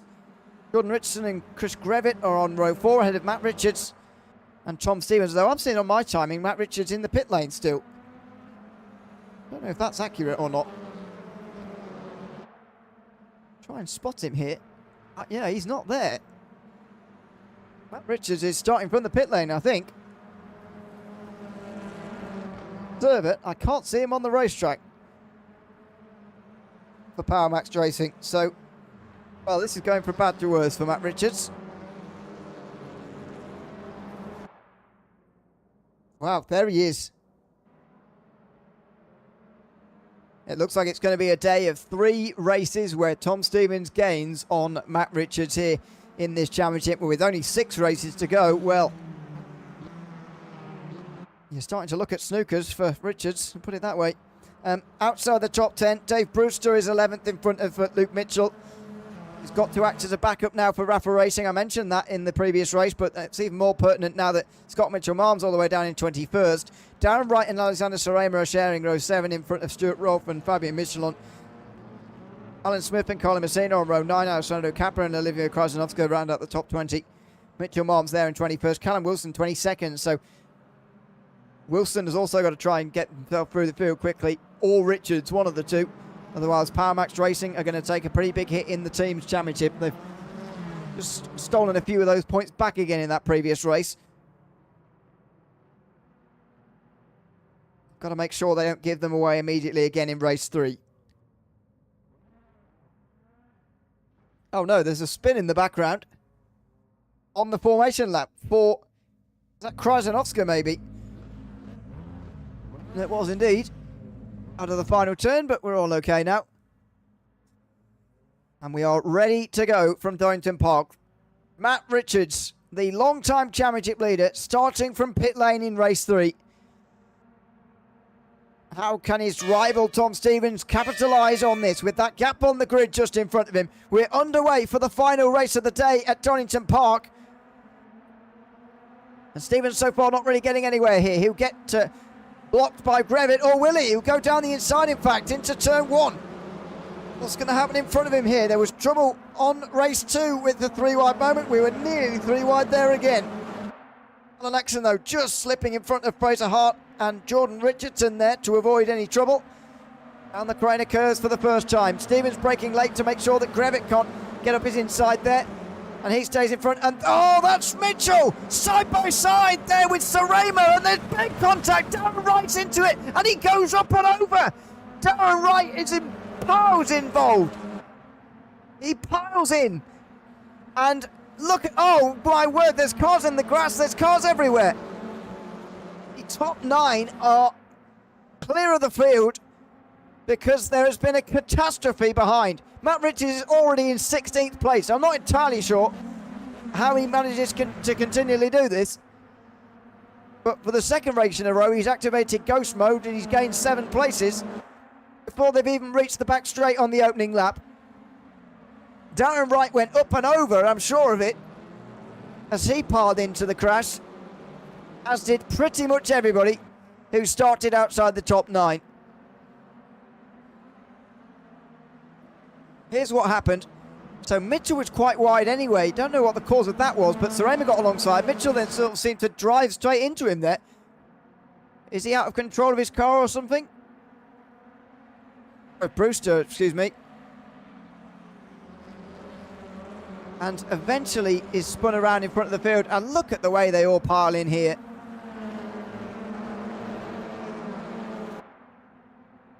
Goodness me. Top 9 are the only ones to survive. It's only lap 2, and look at the gaps you can see behind there. Quite remarkable. Well, with some of the big contenders taken out there, or at least held back, I should say, we've got a real chance of a surprise winner here. In recent weeks, the winner hasn't been so surprising from the reverse grid. Luke Mitchell managed it 2 weeks ago. Matt Richards at Knockhill. Mitchell at Silverstone. The one before that, Richards the one before that at Thruxton. So it's been a while. Fraser Hart did it at Croft, and then at Donington Park it was Fraser Hart as well. So not really a surprise winner in the reverse grid races yet, but there is, of course, a long way to go. Nearly 20 minutes.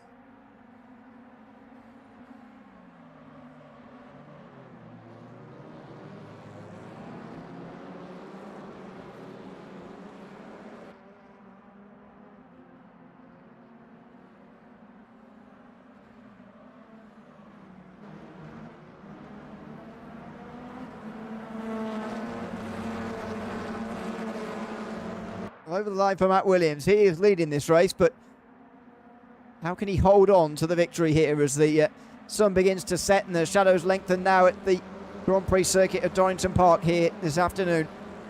The final race of the day, always filled with drama. This time it's been very concentrated in the opening lap of the race, it must be said.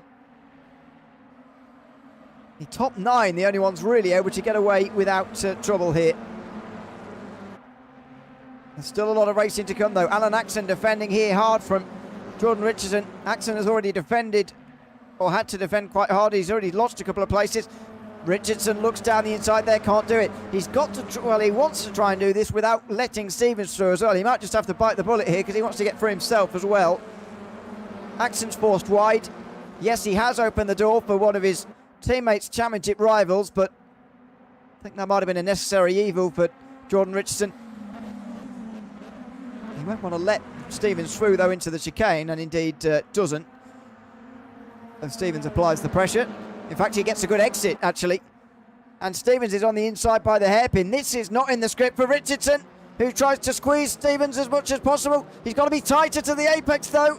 Otherwise he's not even going to be alongside for the final turn, and there it is. He had to bring him tighter to the apex. Now he's putting the pressure on Stevens left and right into the final turn here as well.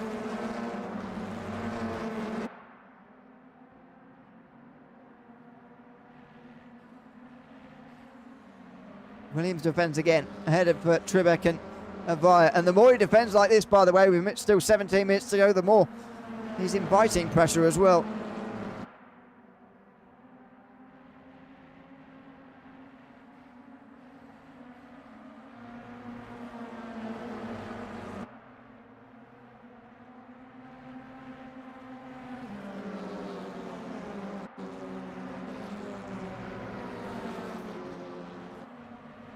Here's Grevitt, who's been dragged into the sort of second group, if you like. Sarema, who was almost, well, he got away from that big crash probably better than anybody else, but he was involved in it. Now puts the pressure on Grevitt. Was dealing with ballast again for the second time tonight, the second race in a row tonight where he's dealing with ballast.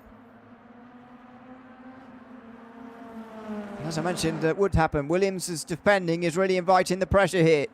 Although here comes Hyde and Vire, who defends to the inside, and Cedar Vire still has his podium for now. Can he hold it to the end of the race, or will that wait continue as Fraser Hart also gets alongside?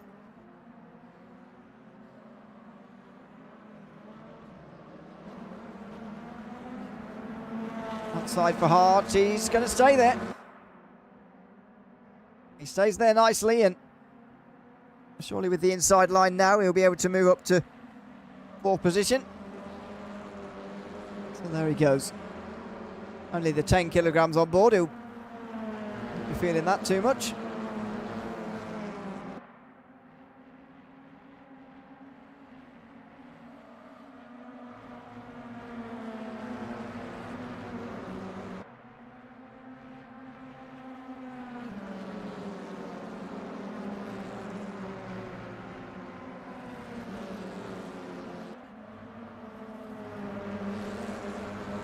Oh dear, off course.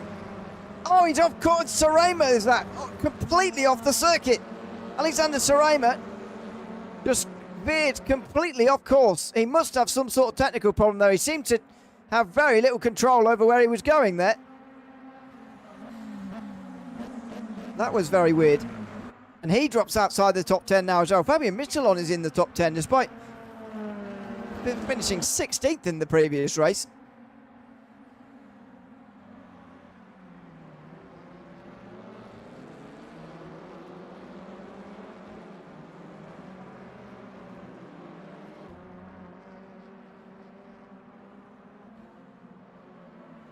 So this group continues to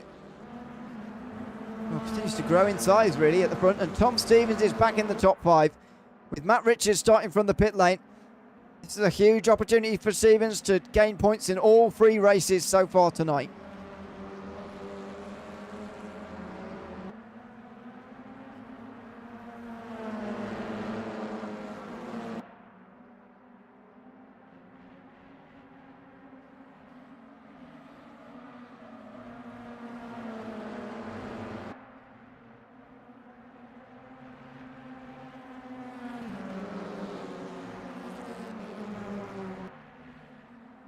In towards the right hand at McLean's, and Fraser Hart is maybe with a decent chance of winning this race, although Cedar Vire will probably say the same. He's right up behind Williams now, coming into the chicane. Outside line on the way, and he's not going to pass through here, but he's going to try and compromise Williams so that he can pass him at the hairpin. His run's not good enough though. That's good defending from Williams there.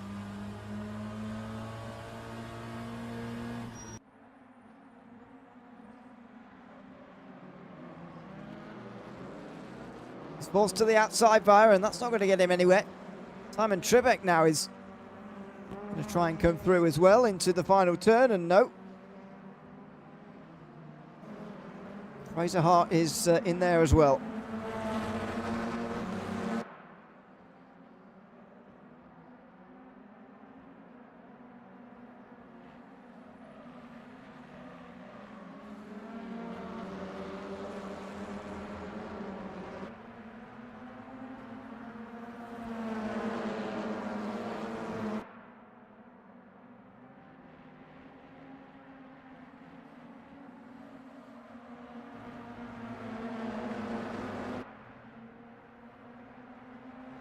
Decent run for Fraser Hart off the old hairpin.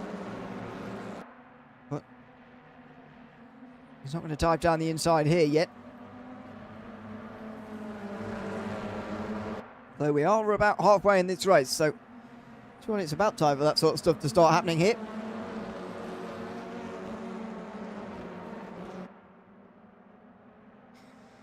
Trebek now putting the pressure on Vire. We've got some retirements, by the way, further down. Sando Capra is one of them. Callum Wilson, I think, he's out as well now. Richardson and Richards are the only Power Max drivers in this, and they're 7th and 11th at the moment. Meantime, Cito Vaya for Brabham is looking down the inside. Oh, and he's off there, Williams. He's made his first error. Over 10 minutes in here. He's made an error down at the Melbourne hairpin that has opened the door to Cito Vaya here. Fraser Hart's up to 3rd. Tribeck has lost his position as well. It's all kicking off now at the front of this field, and Williams has managed to stay in front of Cito Vaya just despite his error into the hairpin. That was quite costly, or it certainly could have been. Hart a little bit wide. Tribeck gets alongside Hart, trying to regain that place again.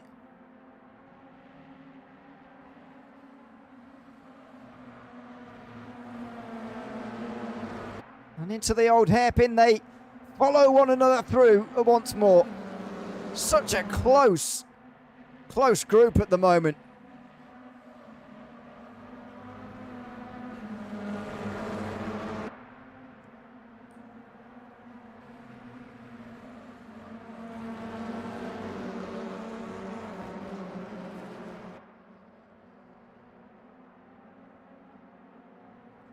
Just can't see how Williams is going to push away this pressure for this long, to be honest.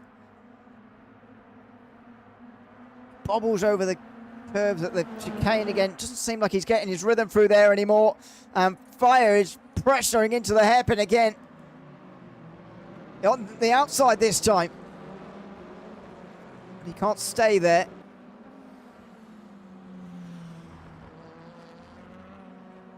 And Williams holds him off again. Outside again, though, for Vaya. Again, he can't get anywhere. Fraser Hart with the run down the straight towards turn 1, and defending on the inside, Matthew Williams keeps the position again. Now, the stack up behind means that the positions that have just been gained by Hart are under pressure again by Simon Tribeck for at 3rd position there.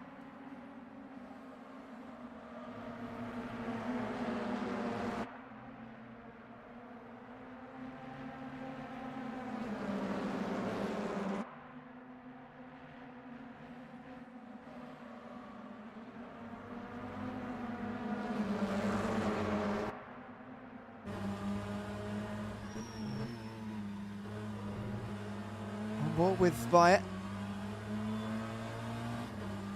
Not the run required out of Coppice. He's slightly running out of time here.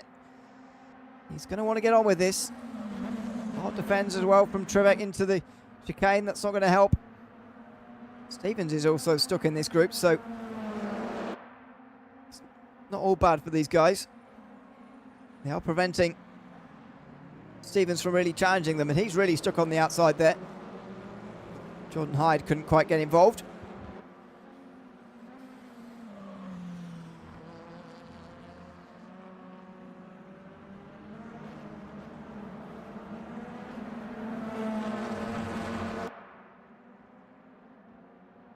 But it's no change over the line this time round. No change. Up to the outside of Williams, who defends again, but so far getting the exits in the places that he needs.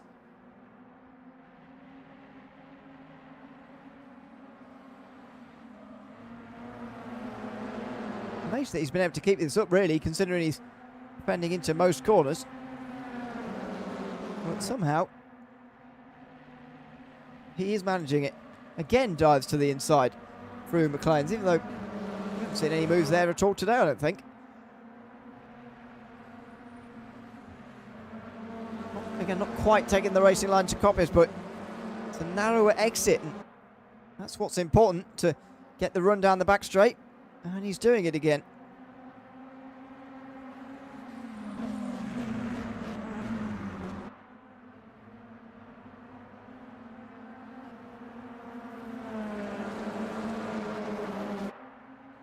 Into the hairpin again. What's going to happen this time round? Stevens on the inside of Cito Vaya. who might well just be denied his podium all over again here. Oh, and bumping and bumping again. Tom Stevens has been surprisingly aggressive in his attempts to get to 4th place. On the outside, though, if he can stay alongside, he'll be through. No, he can't stay in front. Or even alongside, I should say.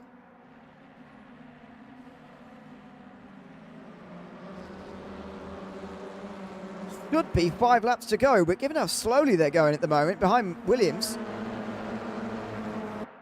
it might only be 4 laps to go. That of course, helps Williams here.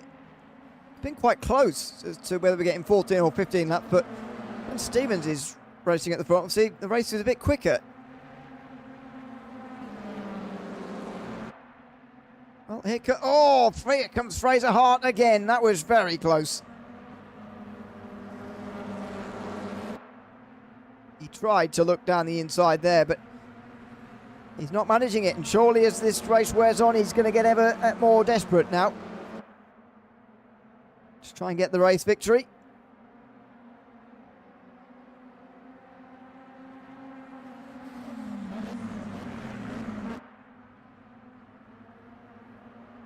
But Williams just gets the good runs out of the corners when it's required. And there's not much you can do about that when you're trailing behind.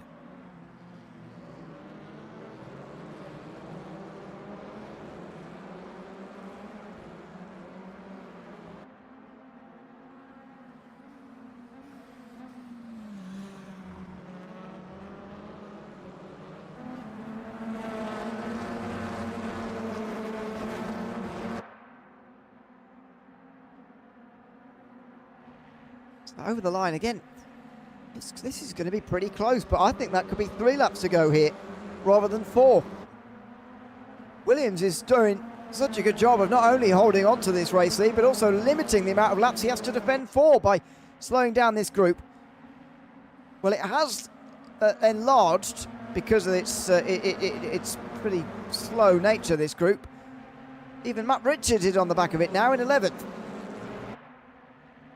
But that won't be of any concern to Williams.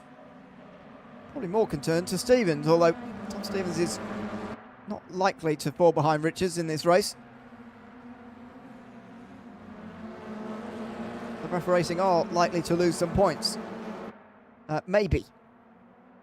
To Power Max Racing, depending on how high Richards and Richardson can get through the field here in these late moments. Richardson only just in behind Stevens, of course, so that could be close. Here comes Fraser Hart, though. Down into the hairpin. Williams on the defensive again. It's the same old story. He holds the inside. Fraser Hart not keeping it tight enough. And Simon Trebek's alongside now.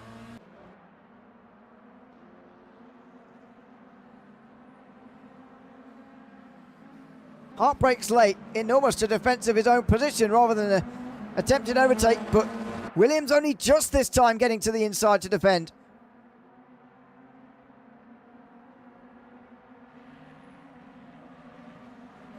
Outside for Fraser Hart again. It's too far through turn 1.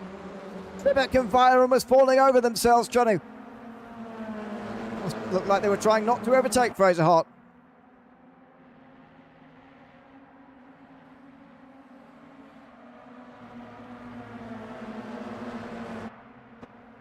It's been a remarkable defence from Matthew Williams, that's for sure. Yes, he's got no ballast on board compared to the likes of Fraser Hart and Tom Stevens in the top 5 with him. However, we haven't really seen a surprise race winner this season. This would absolutely be that. Williams at the moment in the point standings is all the way down in 22nd position. He would score more points in this race than he scored throughout the whole of the rest of the season, with only 9 to his name so far. Down the inside goes Celo Vieira. Oh, that's close with Trebek, but he slowed down so much that Tom Stevens just went round his outside instead. They might be coming to the last lap now, but Stevens is down the inside. Luke Mitchell looked like he was diving down the inside there too on Jordan Hyde, and he gets through to 7th. Stevens up to 4th. Extra points for Rafa Racing here at the very end. We'll find out next time round whether this is the last lap or not, but surely Fraser Hart has got to start throwing caution to the wind now. He hasn't really done so far. He's just been plodding along behind, really.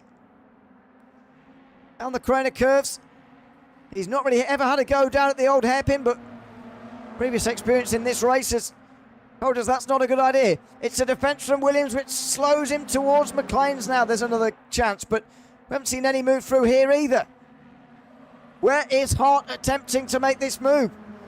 Is he willing to put it all on the line here for a race victory? He probably needs it championship-wise to get him closer to Tom Stevens. But even despite all that, he'll probably be close to 50 points behind the championship leader at the end of the day. Into the chicane.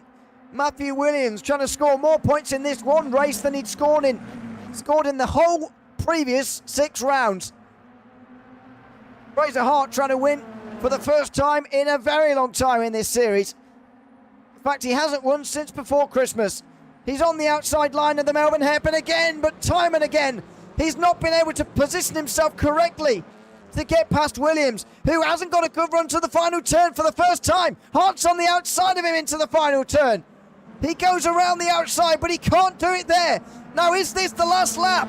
The time ticks away. The meters to the line tick away. And there is one more lap here. The time was almost elapsed. It was mighty close. Or is it over? It looks like it might be over. Matthew Williams has done it. He has done it. The checkered flag was out. It was unbelievably close. It must have been at just ticked to 0 when they crossed the line. I'm not even sure the drivers were sure. I certainly wasn't, but Matthew Williams wins. It's our first surprise winner of the season, really. And he denies Fraser Hart his first victory since before Christmas. He ends up second. Simon Tribbett with a surprise podium too. That's his first of the season, by the way. Never finished in 3rd place this season. His best finish was 6th place before this. That was at the reverse grid race also at Silverstone in January. Oh, what a finish to that race. In the end, it was a photo. Matthew Williams only just getting in front of Fraser Hart. The defending from Williams effectively chopped a whole lap off that race. That's how much he was defending. 15 laps normally these races. He chopped it down to 14. In the end, it probably helped him. It was a photo finish over the line. Matthew Williams wins it in front of Fraser Hart and Simon Tribbett with his first podium of the season. Tom Stevens extends his championship lead tonight massively, I think. Sido Vire ends up in the top 5. Jordan Richardson 6th. We've got 2 7th places on our screen here, so something weird's going on. Luke Mitchell and Jordan Hyde, we'll work that one out in a moment. Matt Richards and Chris Grevitt will be in there as well. Richards gaining places, of course, after starting from the pit lane there. Alan Axon crossed the line outside the top 10 at least. Fabian Michelot, Alan Smith, Colin Messina, Stuart Rolfe were the points getters, as I say, over the line at least, but let's see about them later. Alexander Sarema, Alicia Kravinoska and Darren Wright got to the end of the race on the lead. Well, not on the lead lap, but they got to the end of the race at least. And Callum Wilson, Alessandro Cappa did not. And neither did Dave Brewster or Scott Mitchell-Marm, who I'm not sure got through very much of that race at all, actually, for Rafa Racing. Let's have a chat quick to Fraser Hart, shall we? Who came so close to winning that race there in race number 3. Fraser, welcome in. Congratulations on a good run there in the 3rd race, but not quite the victory that I'm sure you were hoping for. Just tell us about your attempts to get past Matt Williams there and how frustrating it was maybe to be sat behind him. Yeah, no, that was a really, really strong drive from Matthew. I think he could be extremely proud of that. Put himself in a really good position and just made the most of it. I don't know if frustrate is the right word. That's where mistakes can come from. But yeah, I just had to keep finding seeing if I could see little opportunities popping up. But he drove in a really good race. I put myself in a very awkward position with the track limits points, so that left me with basically nothing to play with at the chicane. So towards the end there, I was struggling to make anything happen into the Melbourne hairpin. But yeah, that was a really good drive from him. It does explain a little bit more about what we saw in that final race. But how do you sort of assess how this round total has gone? Because you're third place in the championship now, very much on your own island, I feel. You're starting to slip away for the overall championship with Tom Stevens, or you're just about still in touch, but you're also pretty comfortably seeing off the guys who are below third position. So where do you see yourself in this championship after this round with 2 rounds to go? I think I had a real opportunity tonight to capitalise on the pit lane start from Matt Richards, and overall I'm not fully happy with my performance tonight. I think I certainly could have done better than that. That wasn't my best evening. I had too many mistakes in race 1. Just wasn't keeping it consistent. It was a little bit better in race 2, and then possibly a little bit better again in race 3, but just wasn't my finest drive tonight. I know there's a few sort of reasons for that, but yeah, I'm definitely looking to come back to challenging more so Tom and Matt in the last 2 rounds, because it's probably more of a long shot now. I don't know what the exact standings are, but I'm going to give it absolutely everything to give myself the best chance of another position up at least. Now we'll have to see how it comes out after all the points are calculated after these 3 races. But Fraser, thanks for chatting to us at the end of the 3 races tonight, and congratulations, especially on that final race, on a run to 2nd place tonight. Thanks for chatting to us. Thank you. Thanks for your time. Thanks very much. That's Fraser Hart chatting to us at the end of the 3 races at Donington Park tonight. And I'm glad to say that outside of schedule, but we're more than happy to bring Matthew Williams in to have a chat. Race 3 winner tonight from Donington. Matt, welcome in. Congratulations on defending your way to a race victory at Donington Park here tonight. You started on the pole, obviously, because of the reverse grid, but then it was all down to you to defend from the front. Just tell us about the pressure you were under there for the whole 20 minutes. A lot of pressure, I'll tell you that for a fact. But it's just, for me, the pressure of it, I've never felt something like that before. Because I do quite a lot of racing myself and never felt nothing like it. I mean, they were just defending every single lap there. I mean, how does it sort of change the way you've been seeing this season? Because I was looking through some of your previous results before this. You've been here with us every week, but you've scored more points in that single race than you had done in the 6 rounds previous combined. How does this sort of change the way you're going to see this season from here on in? Well, it changes quite a lot of things, I can't lie. So obviously it's given me more of a motivation now to put more practice in than I usually do. Put a lot more, like effort into it. Like, I'm not saying I didn't put any in already, but it's just more motivation for me. So it keeps me going. Yeah, well, congratulations on taking the race win in race 3 tonight at Donington Park, and thanks for coming to chat to us after the race as well. Thank you very much, mate. Thanks very much. That's Matthew Williams, who wins race 3 at Donington Park Grand Prix here tonight. And what a defensive drive it was indeed from him. Are we going to see any more surprise winners next week, or indeed in 2 weeks' time at Snetterton for the next round of this Pro Touring Esports Championship? Round 8 coming to you live, same time, same place on the 8th of March at Snetterton. So make sure you join us for that one. Tom Stevens had a good day in the championship. His lead probably extending now over Matt Richards. The team's championship getting ever closer as Rafa Racing continue to have good weeks, and PowerMax Racing try to hold on to that championship lead. But both still very much up for grabs, with still 6 races to go in the Pro Touring Esports Championship this season. Hope you'll join us same time, same place on the 8th of March for that next round at Snetterton. For now, I've been Ewan O'Leary in the commentary box with Rich Weatherall behind the cameras of this broadcast here tonight. And until we see you in a couple of weeks from Snetterton, it's goodbye for now.